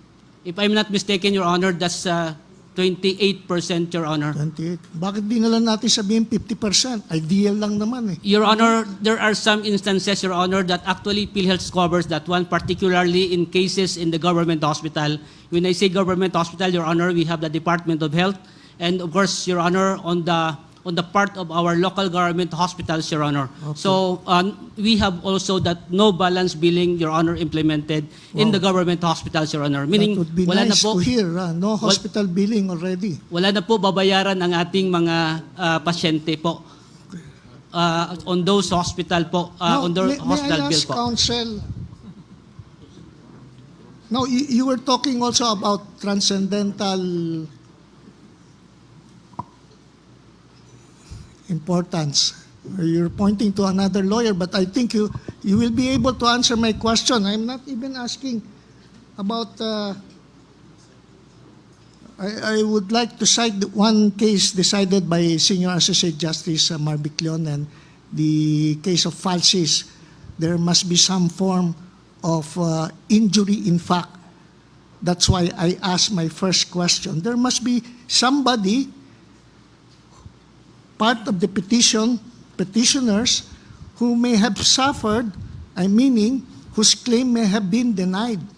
All I get are general allegations on your part that they may suffer consequences as a result of the fund transfer. But anyway, going to another issue, transcendental importance. Then there's another case decided by the court which says that you can bring up cases involving transcendental importance to the court directly only if it involves questions of law. Do you think this case involves only questions of law? Or it involves questions of law and questions of facts? If I may, Your Honor, I believe, Your Honor, this involves questions of law, Your Honor, because the petitions actually questions the constitutionality, Your Honor, of the assertions, But Your Honor. what if we finally decide, granting lang for the sake of argument, that we decided to resolve this case by saying that Section 1D and DOF circular are valid and constitutional? Then we may have to go to the issue, factual issue, as to how the government arrived at the amount of fund transfer, which in this case amounts to 89.9 billion. Correct, Madam Counsel? Yes, Your Honor. So it's a question of facts. Now, do you think, because the government makes it look easy for the Supreme Court justices to understand, but I don't know if the accounting process is correct or not. So if I may ask you, are you an accountant? No, Your Honor. But you understand a little about accounting. Just a little, Your Honor. Now, do you know how they arrive at 89.9? Yes, Your Honor. How? They actually, they were able to present this, Your Honor, in several congressional hearings. They computed it based on what the government paid for a subsidy for indirect Yes, contributors, less the payments for claims for indirect contributors for the years, Your Honor, 2021 to 23. Yes, Your Honor. So, very simple eh. And you agree with that. Subsidy in the form of involuntary contribution of involuntary members minus the claim benefits, not of the voluntary contributors, but limited only to involuntary members. And that will amount to fund transfer or excess fund. Do you agree with that accounting process? Then we'll ask the government lawyer to explain it to us. We actually do not agree, Your Honor. Huh? We do Why, not. why do you not agree? I think, Your Honor, it is clear under the universal health care that these funds are actually, and there was a submission by Philhealth admitting that these funds are actually there is a one fund policy wherein you do not necessarily separate the funds that was paid for as premiums of indirect contributors versus those that were paid for by the direct contributors, Your Honor. But that would make the case more complicated. Why make a distinction? Why not agree with the government? We shall allow Mr. SBP to answer the question. Why Yes, Your limit Honor. it to involuntary contribution minus the claim of involuntary contributors? Now, if I may ask you first, sir, what is the bigger portion? The premiums paid in the form of subsidy by involuntary contributors or the premiums paid by the voluntary contributors vis-a-vis the claim benefits of voluntary contributors as against the claim benefits of voluntary contributors. Your Honor. And why we have to make a distinction. And finally, so you have all the time to answer my question. Finally, the government decides to have the fund transfer limited to 2021 to 2023. Why not go back to 2010? Wala bang remaining balance in 2019 which were not used, which were not expended, which are unrestricted? Why limit it only to 2021 to 2023? Your Honor. Yes, please, sir. On the part of the classification of members, Your Honor, there are two. We have the direct contributors and we have the indirect contributors. The money that that we transfer back to the national government is the money from the indirect contributors, meaning these are contribution or subsidy by the national government to the sponsored members, indigent, support, and so on, Your Honor. Now, Your Honor, the transfer is limited only to the indirect contributors, Your Honor, because, Your Honor, hindi naman po binabalak ng national government i-touch yung direct contributors, which are money from the paying members, Your Honor. And Your Honor, bakit 2021 to 2023? Bakit una, ano ba mas malaking claim benefits? Voluntary contributors or involuntary contributors? Because how you arrive at 89.9 is to deduct only the claim benefits of indirect contributors. Why not include the claim benefits of direct contributors? Baka wala nang matira. Your Honor, again, dalawa to, direct and indirect. That's the Yes. reason why in the calculation, Your Honor, the calculation only speaks about the indirect contributors, meaning contribution on the part of the national government subsidy, indirect contributors, and on the part of the expense as well, Your Honors, only for the expenses of the indirect contributors as well. Kumbaga, apple to apple ang calculation, Your Honor. Now, that's Pero the ano mas malaki? Claim benefits ng involuntary or involuntary contributors? average, Your Honor, the direct contributors yung mas malaki ang ating Direct contributors. benefit po. Ilang Average. percentage yun? More or less? In the past, Your Honor, that's 60-40 po to. 60-40. And Opo. would you say there is also fund balance when it comes to direct contributors? May fund balance din ba? Yes, Which is even yes, bigger. Your Honor. Because the contribution, the premiums being paid by the Direct. are Yes po. bigger. So that means to say there is a bigger fund balance available for the use of the government. Yes, Your Honor. Mas malaki po ang sa direct. So kung kinompute nyo dalawa, mas malaki pa kalalabasan na ito. Not only 89.9. Yes, sir. Yes, Your Honor. Magkano kalalabasan na ito? How much will, if you compute both the claim benefits of voluntary and involuntary contributors, do you have any idea or how much of it? Your Honor, as to the calculation on the accumulated revenue, Your Honor, our calculation ay on the part of the direct nasa 1.6 billion, Your Honor. On the part of the indirect nasa 100.3 billion, Your Honor. So hindi na ninyo ginalaw to, you are only touching on the amount belonging to the involuntary contributors. Yes, Your Honor. Kawawa naman yung involuntary contributors. You've returned the money to the general fund. Do you think it would reduce the benefits that should go to the involuntary contributors? Your Honor, the benefit of Philhealth and ay pare-pareho po ang na-avail Walang even year. pinagkukunan. Yes po. Accounting procedure lang yan. Yes. Accounting processes. Yes po. Meaning, even the premiums being paid by voluntary contributors may be used to answer for claim benefits of involuntary contributors. Yes, Your Honor. Are you sure of that, Mr. SBP? Your Honor, the benefit claims of direct and indirect the same, pareho po sila.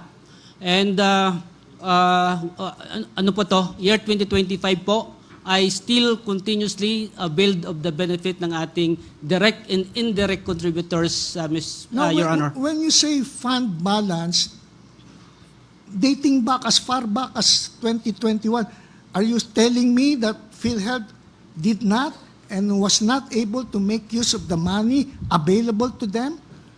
Your Honor, were you part already of Philhealth during those days? 2021? 2021, Your Honor, nasa Philhealth na ako. Naku, Year 2001, Your Honor, baka nasa we can Philhealth make na you po ako. accountable for that. So you meaning to say you were not able to make use of the money available to you at that time? Your Honor, all these things, Your Honor, ay papasok siya sa accumulated revenue, Your Honor. So it may be spent to invest or to make use of In the benefit expansion improvement, Your Honor, that we are doing right now, Your Honor. You were saying the government is telling us now that since 2021, the available funds, parang doble, ano? The available funds in 2021 amounts to, may figure ako eh. Basta every day for the 3 years, it's 89.9. These are idle funds, unrestricted, unexpended, unused. Your Honor, Philhealth can be held accountable for that, for not making use, and the government right now is correct. Your Honor, during the Secretary Rector is nodding. The government might not be correct in the past that they were not able to make use of this money to increase the benefits during those days. Instead, allow the money to stay idle, so the government has to make use the money now instead of borrowing funds from other sources, which the government has to pay some kind of interest. Why not make use of our own money and spend it for other appropriations? Now, whether the appropriations program is another issue, but we may not be able to touch it because my time is limited. But the point is, are you telling us now, Mr. SBP, that the government failed to make use of the money available at that time? It's sitting idly on the side or invested in some other things that you want to make use of it now? That's why you have to invest it or to put it in the government coffers to answer for some unprogrammed activities or of the government? Your Honor, year 2021, Your Honor, nasa pandemic po tayo. 2021, 2022, Your Honor. Again, of course, nag-start sa year 2020. So during those years, Your Honor, yung ating availment ay hindi siya pareho sa mga panahon na hindi ho tayo pandemic. And the national government subsidy, Your Honor, ay tuloy-tuloy po yung labas ng pera and tuloy-tuloy po yung receive ng Philhealth ng pera on that year. May fund balance ba 2019 o 2020? Wala, zero?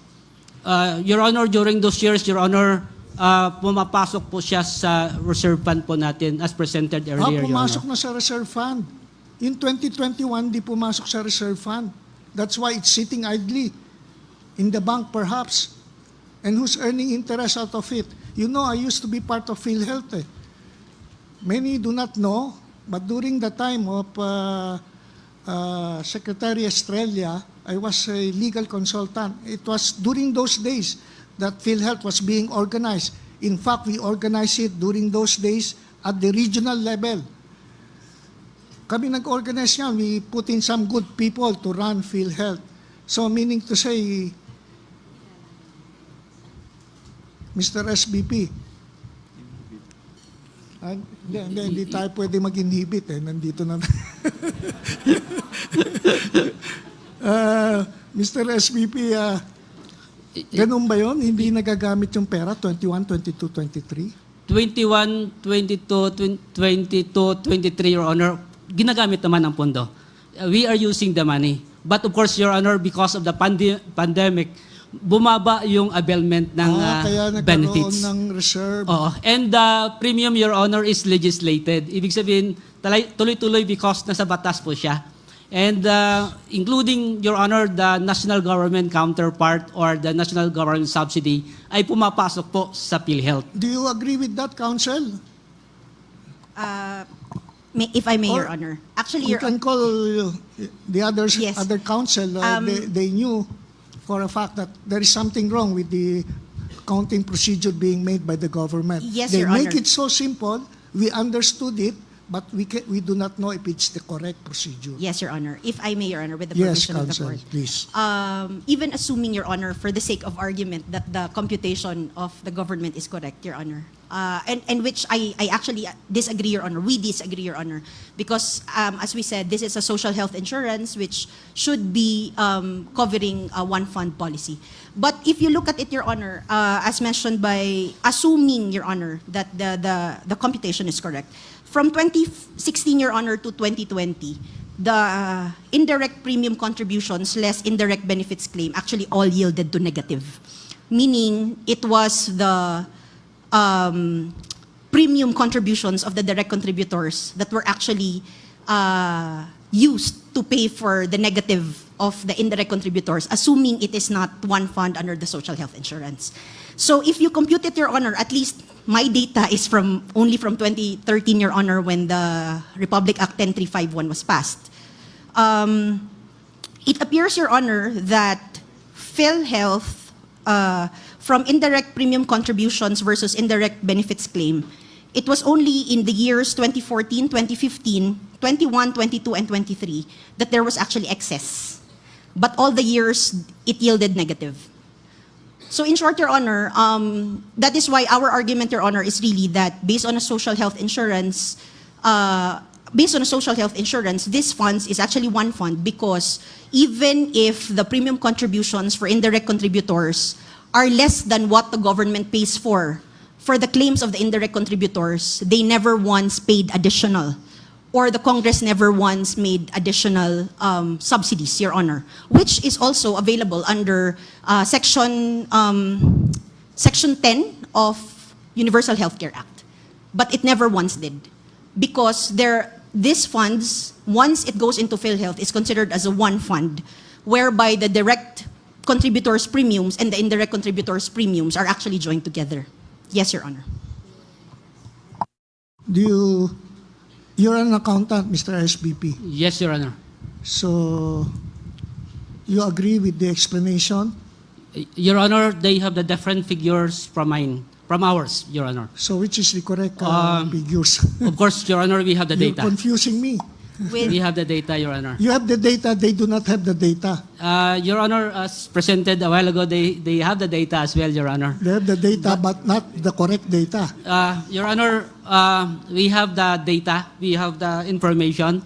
Well, anyway, you will present your position paper later on. Yes, Your Just Honor. allow us to look into your data. Yes, Your Honor. But present to us why it is necessary to make a demarcation or bifurcation or whatever you call it, division between the involuntary contribution and the voluntary contribution. That is something I cannot understand.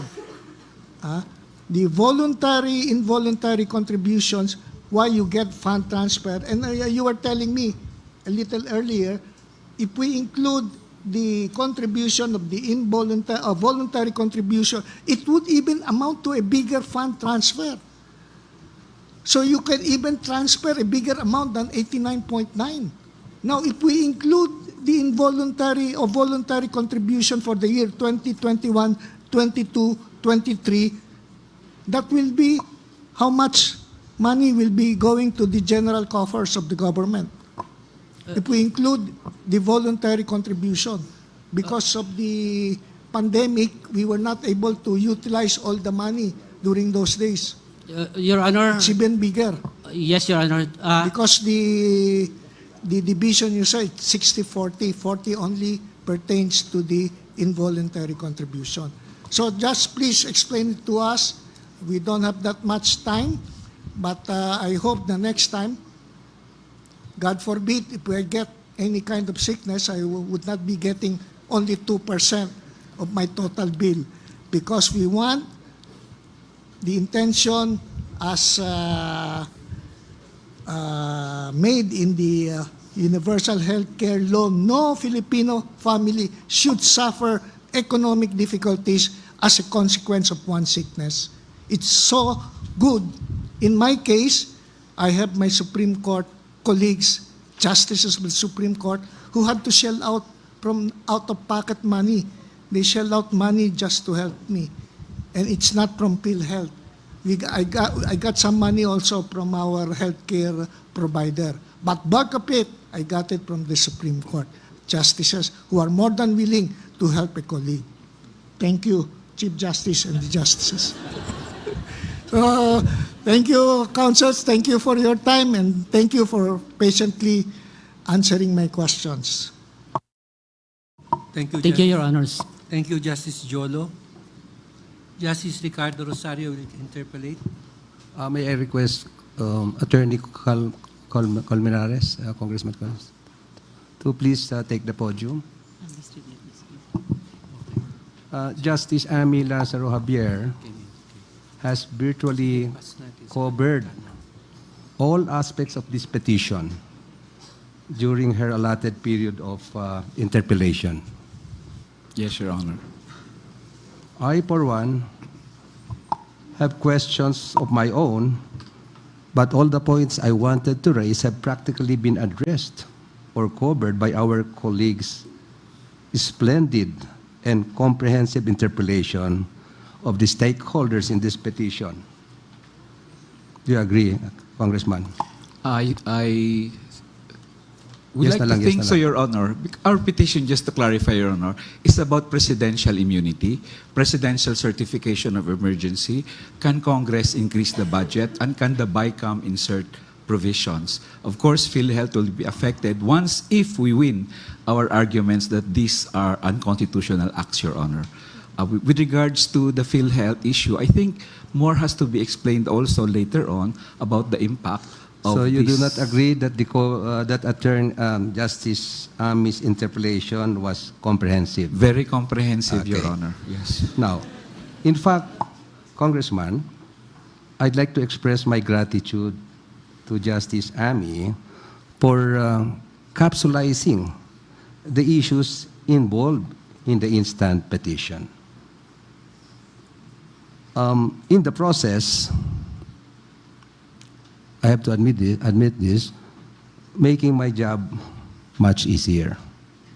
Our job, for that matter. Now, if I may share with you my observation, Congressman, a lot of people were in fact impressed by her intelligent, incisive, and thought-provoking questions. Of course, you cannot ask intelligent questions if you're not intelligent. And if agree, you Your did not Honor. intelligently analyze the issues of the case. What Justice Ami did is indeed a tough act to follow. Kudos also to the other justices who have followed suit. Incidentally, Justice Amy, if I may reveal, she is the chairperson of the 2025 bar examinations. Yours truly is 2027. Now, if the manner of conducting the examination of the parties in this oral argument is any indication of how the bar questions would be formulated, nakita niyo naman, Congressman, pati mga bar top-notchers dito, top-notchers, nahirapan sumagot. Yes, Your Honor. Kahit ako, Your Honor. Okay. Ang masasabi ko lang, good luck na lang sa ating mga bar examinees. They will need me very badly. Kasi kailangan nilang magrosaryo. Levity aside, Congressman.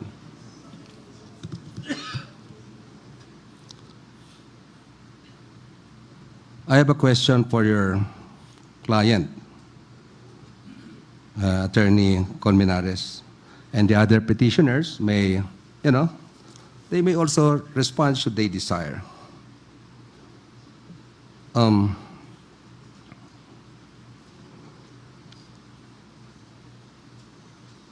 I have prepared and have written down some of my queries in advance. Last week pa ito to make for a streamlined interpellation. And also, to save time for the other members of the court who have signified their desire to also conduct their own interpellations. Marami pa, mahigit 10 pa yung nakapila. Now, this is my question. Please pay attention. During Justice Amy's, ano ba ito? Amy's interpellation of Solicitor General Medardo Guevara, the projects or programs to which the excess funds of GOCCs would have been eventually devoted were discussed. Now, it appears to me that the appropriations in general, or rather that the Solicitor General was of the opinion, you were there, you heard him, that the allocation of budget or of appropriations in general is a matter that pertains to the wisdom and, by assumption, of course, not to the legality or validity of the congressional statute. To avoid any chance of misinterpretation, I am quoting verbatim that particular portion of Justice Amy Lazaros and Solicitor General's question and answer. I think I'm not sure about how much time they have allocated for me to do my interpellation. Doblehin ko lang yung kay Justice Amy. 3 araw eh. Anyway, this is, sabi ni Justice Amy, the PGN Bridges project appears to be fully funded by the Export-Import Bank of Korea in the amount of how much? 174.49 billion plus. Is there an urgency to transfer the Philhealth funds when the project is already funded? Solicitor General Guevara responded in this manner, Your Honor, this is a matter really of delving into the wisdom, again, into the wisdom of the legislature in allocating funds.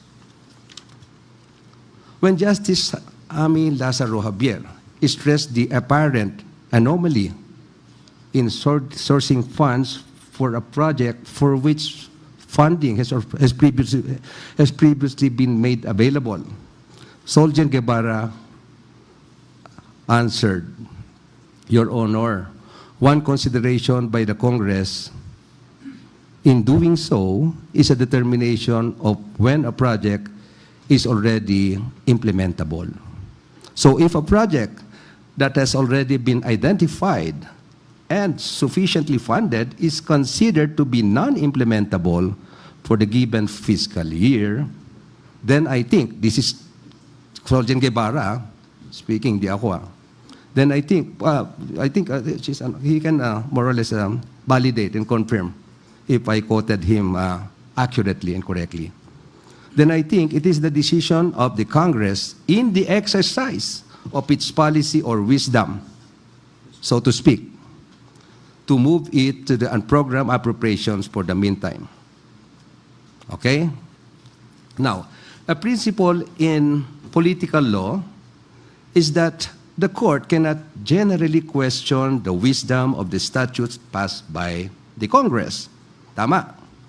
Yes, Your Whether Honor. a law enacted by the legislature branch is wise or would effectively realize the objective for which it was passed in the first place is a question that is virtually beyond the ambit of the court's jurisdiction as spelled out in our Constitution. Yes, Your Honor. If my understanding, Congressman, is correct, Solgen Guevara is arguing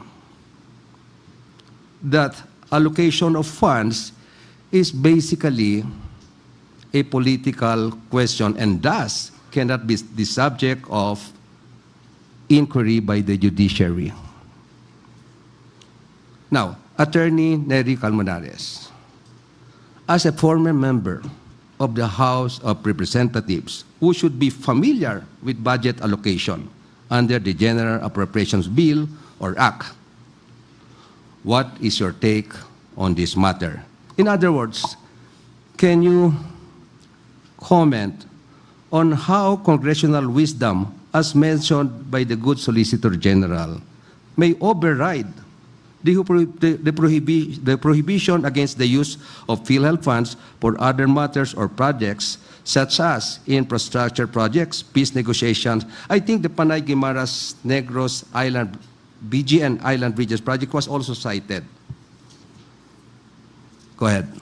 Thank you, Mr. Chair. Yes, Congress always has a discretion in the wisdom of a law being passed, not just the budget, Your Honors, please. However, there are constitutional parameters to the exercise of that power, Your Honors, please. For example, the allocation of these funds to these projects transferred to the unprogrammed funds, for us, Your Honor, was not an act of Congress, actually, but was an act of the bicameral committee, Your Honor, please. And under a Constitution, it says that bills for appropriation bills should originate exclusively from the House, but the Senate may concur or propose amendments. In this case, Your Honor, the projects found in the, like the PGN Bridge, in the unprogrammed fund, did not come from the House of Representatives. The 281 billion for the unprogrammed funds was actually funded, was actually approved by the House, and the Senate concurred in that. Now, the insertion of the BICAM, Your Honor, of these projects, transferring it to the unprogrammed appropriations, even overstepping the 281 billion recommended for appropriations by the President, is a violation of the Constitution. And whatever projects they would put in there is already void, because the BICAM Commission, Your Honors, please, has no power to originate an appropriation item. It is composed, Your Honors, of senators, for example. The Constitution says only Congress has the power to, the appropriation bill must originate exclusively from the House. The BICAM members, Your Honor, are not Congress. They are congressmen. And more so, the senators. The senators, as I mentioned, has no power to originate an item, but they originated this, Your Honor. They invented these items there, adding about 449 billion in the 281 billion. So if the BCC's acts are ultra vires and no amount of ratification can cure that, it is unconstitutional, Your Honor. The entire insertion of 449 billion, Your Honor, is unconstitutional, especially since, if I may add, Your Honor, the Senate concurred with the House. The House passed 281 billion of unprogrammed appropriation. The Senate concurred with it, did not even propose amendments to it. Who is the senator or the congressman in the BCC to propose amendment in violation of the Constitution? So for us, Your Honor, the items may be many, and it could be funded by loans already, it may not even be funded by loans, but if the insertion itself is unconstitutional, then we contest the insertion of this, Your Honor, because it violates the constitutional provision that appropriation bills must originate exclusively from the House, and the Senate may only concur or propose amendments, Your Honors. In other words, Kong Almenares, congressional wisdom or the use of this wisdom is not a license to violate the Constitution. Correct, Your Honors. My next question. You are of the opinion that Philhealth funds or any excess thereof cannot be allocated for any purpose other than that identified under the Universal Health Care Act, and to do otherwise would be unlawful. Tama? That was in the other petitions, Your Honor, we agree with it, although our petition simply said, if Section 1D is unconstitutional because it was inserted by the BICAM, then the circular issued by the DOF is also void because it was based there. Okay. And any transfer of funds, therefore, are also void, more so because it took away, it siphoned off billions of pesos from the benefits of Philhealth members. Okay, fair enough. Now, if I understand correctly, sir, the General Appropriations Act mandated that excess funds of all GOCCs should be returned to the National Treasury to finance other government programs and projects. However, it appears that we are, this is my observation lang, it seems to me that you are focusing or concentrating exclusively on Philhealth funds. And no issue is being raised with respect to other government agencies. I would like the petitioners to kindly explain this particular issue. Meaning, if the law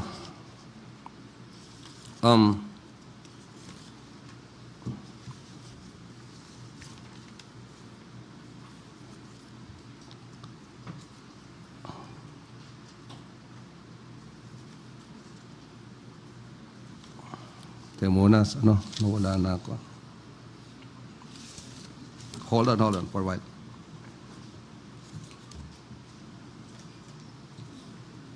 If the law, now under review,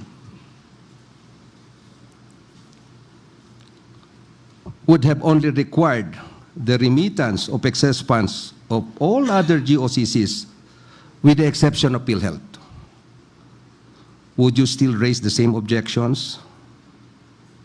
You may answer later. Medyo mahaba itong tanong ko. This is a series of questions actually. Yes, Your Honor. Because the Equal Protection Clause reminds us that things of the same class should be treated in the same manner.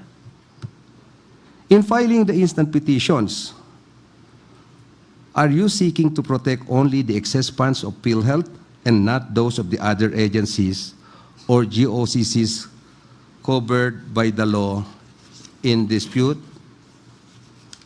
What is it with Philhealth that you should single it out when there are all other agencies which could also have excess funds to remit? Did petitioners even bother to check on the charters of these other agencies if they have similar restrictions as Philhealth when it comes to excess funds? Or is Philhealth the only target here, given its alleged enormous excess funds? Why do we have to be selective? Why do we have to leave them behind? What recourse do they have, if any? I think these agencies, in fairness, if they are on the same boat as Philhealth, they also deserve your help, concern, and protection. Are you not also supposed to take up the cudgels for them? I understand that protection should be extended to Philhealth funds given the enormity, masyadong malaki, of its supposed excess funds. But what about the other GOCCs whose excess funds is no match to Philhealth's? Will you not be questioning that also, Attorney Colmenares? If petitioners think that diverting Philhealth's funds is unlawful, will channeling funds of other GOCCs whose extra funds are not that significant to purposes other than they were initially earmarked be lawful? What will happen, say, for example, the Supreme Court decides this case in your favor, the petition. Now, in the event that you secure a favorable judgment or decision, and the court declares or nullifies the challenge, anong tawag doon?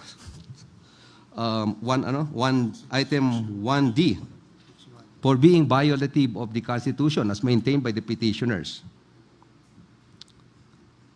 Can the decision of the court in this regard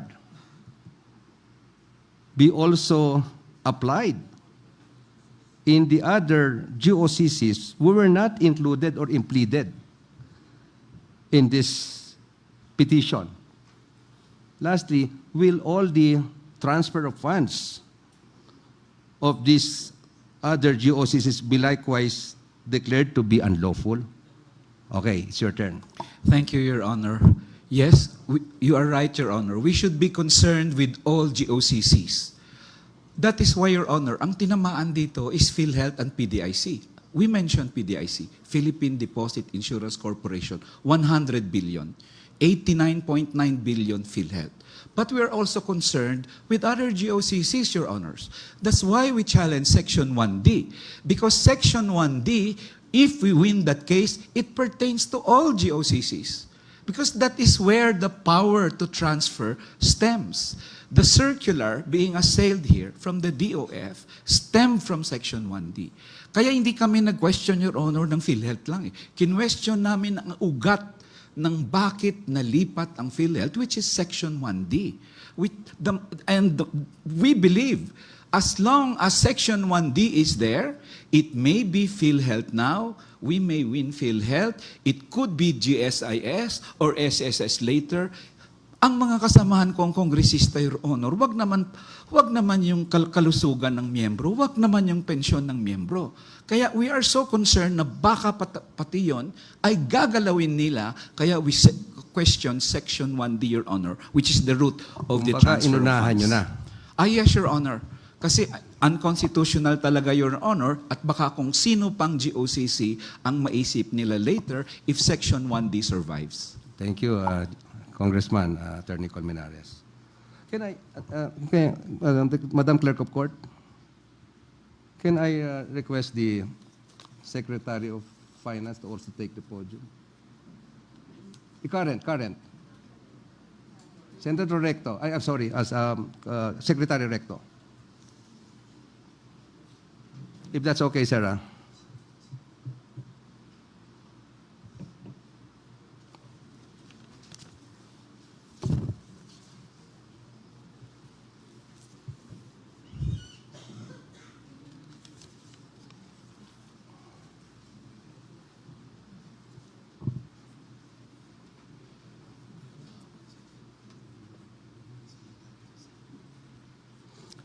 Good afternoon, Mr. Secretary. In the interest of full disclosure and transparency, I'd like to inform the parties that Secretary Recto was the former boss of my wife, Marido Rosario, who was a deputy commissioner of the BIR. While her mandatory retirement is due next month pa, she has opted to retire early. She has in fact filed her optional retirement last November. Now,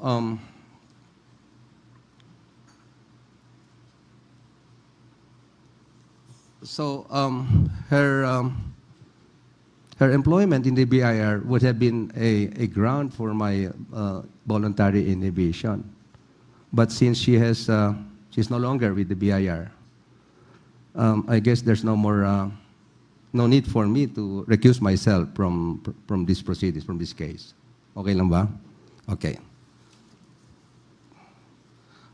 Secretary Recto, in a press statement dated February 2, 2024, posted on the official website of the Department of Finance, it stated that acting on the GAA mandate, it proceeded to review the excess funds of GOCCs. It was found out that Philhealth had a substantial sum of excess, unused, and idle funds over the past few years, amounting to how much? 183.1 billion.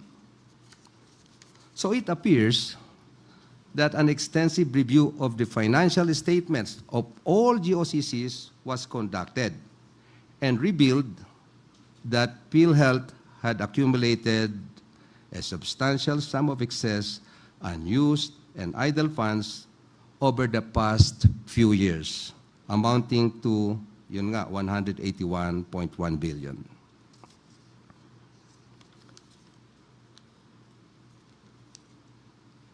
The clear import of the statement is that this amount, 183 billion, I sound like a broken record already, being in excess is no longer relevant insofar as attaining the objectives of Philhealth are concerned, and thus it could be appropriated to other uses.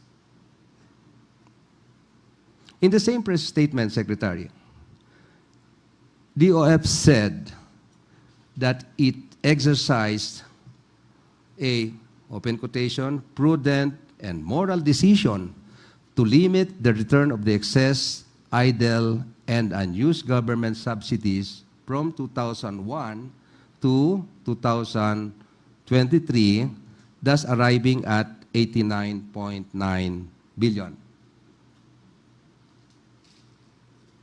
My question is this, sir. If the entire 181.1 billion is an excess, and apparently, in my understanding, not needed anymore, why should it become an imprudent and immoral decision to seize the entire amount? The point here is that DOF already has found out that the entire amount was excess, idle, and unused government subsidies. Such being the case, how could it be imprudent and immoral to divert the entire amount? If it should be imprudent and immoral to get hold of the entire 183.1 billion, then how could DOF justify describing seizing and divesting the amount of 89.9 billion to be a prudent and moral decision? If it is unlawful to divert the whole of the purported excess funds, or imprudent or immoral, then should it also be unlawful, immoral, and imprudent to get hold of a substantial portion of it? Conversely, if it is justifiable to redivert only a portion of the excess funds, would it not also be legally and morally defensible to take the entire amount? You may respond through your directly or through the Solicitor General if you feel more comfortable doing so. Anyway, the Solgen's job is supposed to take up the charges for the OF. Up to you. It's your call, sir. Thank you very much, Associate Justice Rosario. If I may, if it may please the court, before I answer the question, may this representation be allowed to make a brief opening statement to provide context insofar as these issues are concerned? How long will it, if you don't mind me asking, how long will it take you to conclude your brief statement? Very brief. Okay. So thank you very much, Associate Justice. Honorable Justice, Honorable Chief Justice, and Associate Justices of the Supreme Court, good afternoon. Thank you for granting us the opportunity to present our side today. To begin with, I think it will be wise to explain the context within which this policy move is being undertaken, the bigger picture as to why we did what we did, so to speak. First, we are still recovering from the pandemic that gave us the hardest economic blow, a contraction of 9.5% in 2020, the lowest since post-World War II. To address both health and economic needs, during that crisis, the government had to borrow more money, utang na minana ng kasalukuyang administrasyon. By 2022, when President Marcos Jr. took office, our national debt soared by 6.8 trillion pesos. This surpasses the combined debt of all previous administrations, bringing our debt to GDP ratio from its lowest level of 39.6% in 2019 to a high of 60.9% in 2022. And now it is our responsibility to repay these large borrowings. We inherited this debt, but we do not intend to simply pass this burden onto the next administration. We intend to try our best to reduce it. Against this backdrop, geopolitical tensions, two hot wars, a trade war, and the looming Cold War, as well as supply chain disruptions from the pandemic, interrupt our recovery efforts. Around the world, inflation has surged and central banks raised interest rates. Thus, Congress mandated in the 2024 General Appropriations Act to sweep the unused, idle, and excess funds of government-owned and controlled corporations to raise more resources to support the President's priority programs to enhance economic recovery efforts. As the Solicitor General has accurately pointed out early in this oral argument, this move is a temporary and common sense approach within which legal bounds to fund critical government programs for Filipinos. And I implore you, Your Honors, to consider our job at the Department of Finance. We are the government's chief fundraiser. We are called to steward the nation's fiscal stability.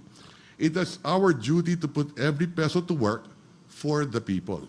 Hindi po pwede na kapag may nakitang malaking pondo na natutulog at hindi nagagamit para sa kapakanan ng taong bayan, hahayaan na lang. Sleeping funds serve no one. Every idle peso is a disservice to every Filipino. To put into perspective, based on the 2024 GAA, we had an appropriations of 5,768 billion pesos, of which only 4,273 billion pesos were supportable by revenues. Thus, reckoned on a daily basis last year, our expenditures amount to 15.8 billion pesos a day in cash, of which 11.71 billion pesos in cash were funded by revenue collections, and the rest, 4.1 billion pesos in cash by loans. Every 24 hours, kada 24 na oras. This is the daily math of governance. So at dusk, when the sun sets over Manila Bay, a spectacle I see from my office, I would often ask myself, nakakolekta ba tayo ngayon ng 11.71 billion pesos sa araw na ito? The national budget is a catalog of expenditures.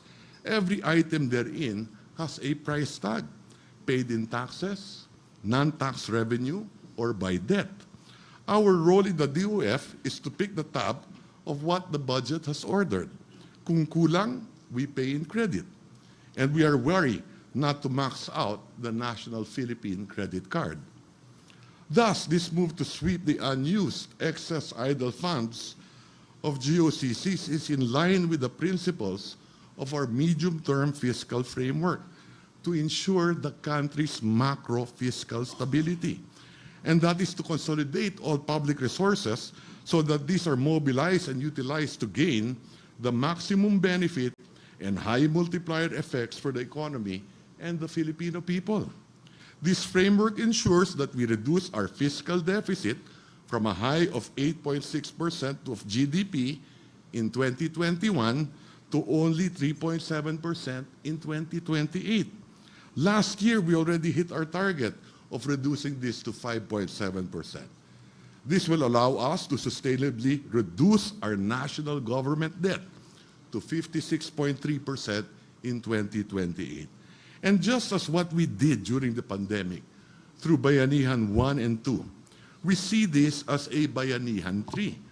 A Bayanihan 3 not funded by new taxes, but one funded by the funds already in our possession. Senator, are you about to wind up?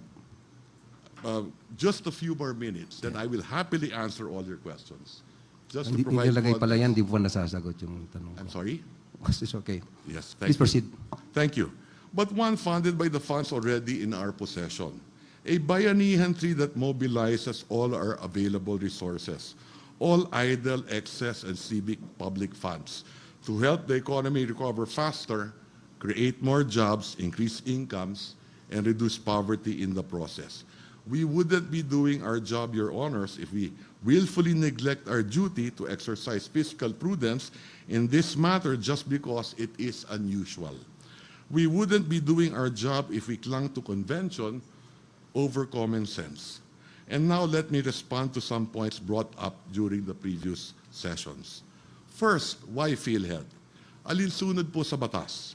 Hindi lamang po ang Philhealth ang nag-iisang GOCC na aming inutusang magbalik ng sobrang pondo ayon sa 2024 GAA. Tinignan po ng DOF ang lahat ng mga natutulog na pera ng lahat ng GOCCs. And with our extensive review, we found out that Philhealth has accumulated a very substantial excess, unused, and idle funds over the past few years. This is not beneficial for one reason. Every peso unused is a benefit denied to a Filipino citizen. After carefully and cautiously computing the reserve funds of Philhealth, its excess, unused, and idle money actually amounted to a staggering 183.1 billion pesos. Senator, Yes, sir. I'll just respectfully reiterate my question. Yes. And please answer as briefly as possible, Yes. given the limited time that we have. Yes. If your question So is, it is your position, sir, that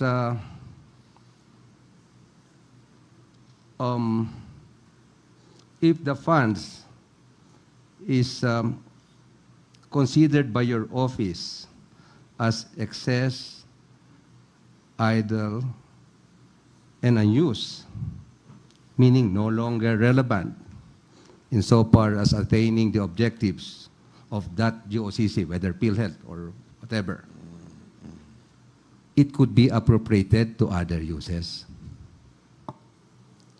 yes, based on the mandate given to us by Congress as found in the General Appropriations Act, particularly 1D. Congressman Attorney Neri, Yes, do you sir. agree? Yes. I really commiserate with our former colleague in Congress because he's a toughest position of the executive to gather all these unused funds. Of course, it's important. It's fiscal responsibility to gather unused funds. But fiscal responsibility, Your Honors, please, ends when it transgresses the Constitution. Ito ang question namin, Your Honor. Kung importante sa executive palang kunin ang pera ng GOCC, why did not President Marcos put Section 1D in the NEP? Kasi he was expecting 281 billion. Why did the House and the Senate did not put in Section 1D? Because it's only 281 billion. It was the BICAM, in all its wisdom, who increased it to 749 billion, at ngayon nag-isip sila, ay, paano natin ponduhan ito? Aha, GOCC, in-include nila yon. So that does not justify, Your Honor. If the executive thinks we need to mop up liquid unused funds, yeah, but put it in a proper way, Your Honors, please. Put it in the NEP and have it approved by both houses of Congress rather than surreptitiously insert it through a BICAM committee, Your You have Honors. already made your point, Congressman. This is, again, for question is addressed to a good Secretary of Finance. And is related somehow to the previous question. It was argued, meaning the group of petitioners, that there was invalid delegation of authority as the power to transfer appropriations is vested only among the select government officials, which includes, the President, but not the Secretary of the DOF. As allegedly what happened in this case, in the implementation of DOF Circular 003, 2024.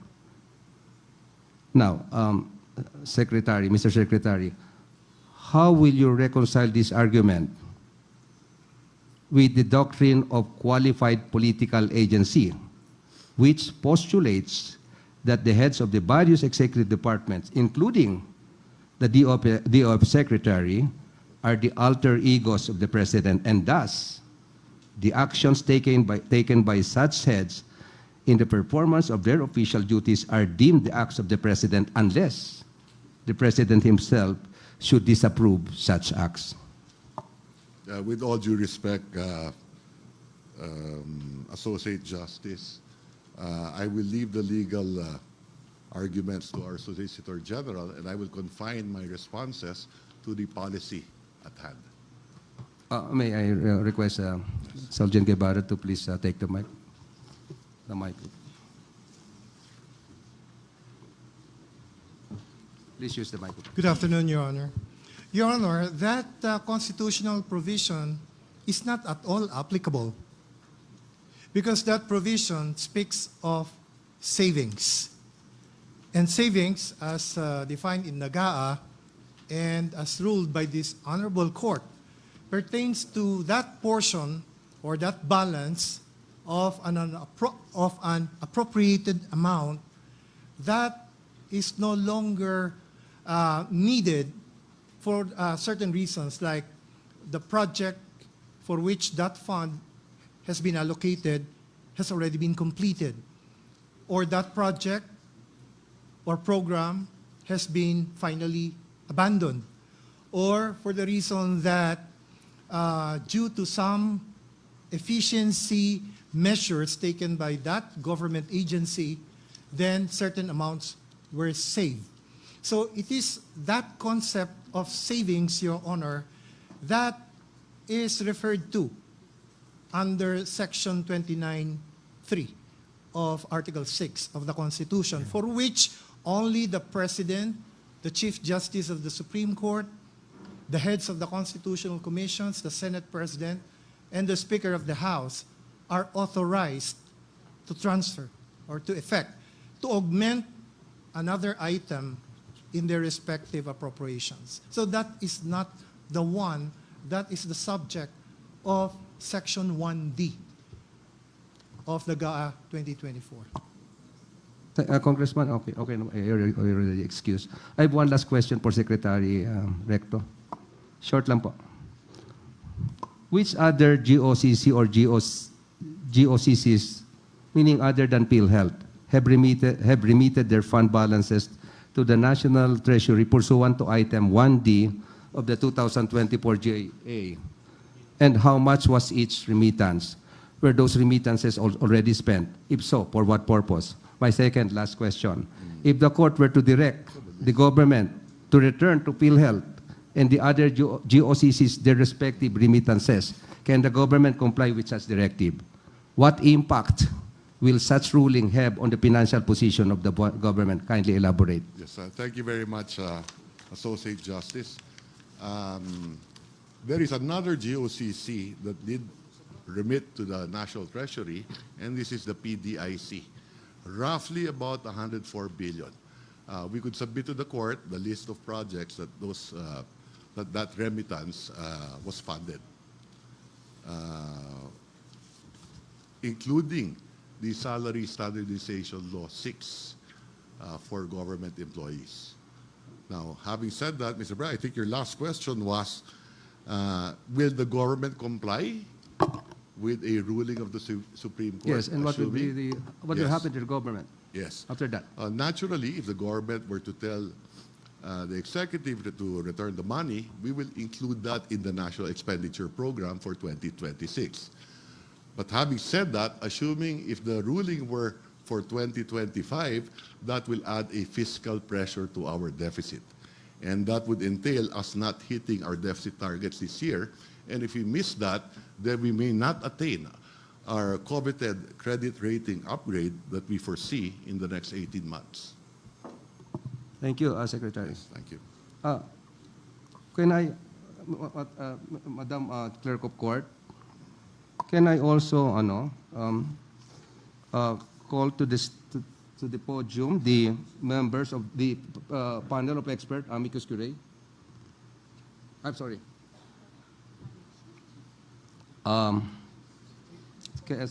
Former Secretary Margarito Tebes, please.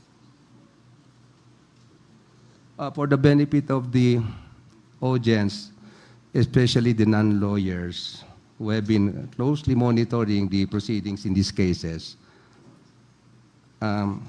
amicus or amici curiae is a legal term which means friend of the court. As you may have observed, the members of the panel, they all look friendly and sociable, amiable as well, just like Justice Amy. Now, this friend is a person or organization that is not a party to the case, but permitted to assist the court by offering their expertise or insight that has a bearing on the issues in this case. So we will now try to seek their assistance and expertise to guide us in the handling of these cases. Secretary Tebes, good afternoon, sir. Good afternoon, Your Honor. And the others. I was very reluctant to include you guys in my interpellation because I really find it difficult to pronounce your designation as friend of the court. Did I pronounce it correctly? Amici Curiae. Okay na, no? Pwede na, no? Curiae. You have characterized as a prudent fiscal strategy the utilization towards productive programs of idle public resources. You have likewise noted and enumerated the acts of previous administrations, if you remember, specifically those of former Presidents Ramos, Arroyo, and Duterte of authorizing the transfer of idle resources to support the country's fiscal needs. It would thus appear that there is a consistent practice of previous administrations of reallocating public funds considered as idle to support other government programs. Based on available data, and in your informed opinion, Secretary, have these past allocations of idle funds historically made a significant and positive public impact on government projects? In other words, have these reallocations proven to be prudent fiscal strategies? Can I answer now, Your Honor? Yes, Are you done? but I may just explain. I answered the question to gather information on the historical effectiveness of the previous reallocations made by the government of idle public funds. A practice which appears to continue and apply to the present situation of reallocation of Philhealth funds. Go ahead, sir. Yes, Your Honor. These situations took place under very difficult circumstances. In the case of President Ramos, it was done during the time when the Philippines and Asia were actually confronted with the Asian financial crisis. So that in the case of President Ramos, I recall he said that let's try to get all the balances from different institutions that are now in the different banks and utilize this to address the crisis. And that was helpful during his time because I recall that after such decision, the government or the administration of Ramos was able to address the fiscal problem. In fact, they were able to register a surplus for a year. In the case of President Gloria Macapagal Arroyo, it's a similar situation because as most of us who have observed the operations of special funds, the special funds tend to have a tendency to increase, and therefore, in terms of what the Secretary of Finance said, there probably should be a way of making use of these funds if they're not utilized. No? So that particular executive order, I understand, has not yet been abolished, and I think that could still be implemented, but again, in very rare circumstances. In the case of President Duterte, as again the Secretary of Finance indicated, again, this similar situation, balances from different government agencies would have to be reallocated as needed in response to COVID-19. So these circumstances, in fact, were already there.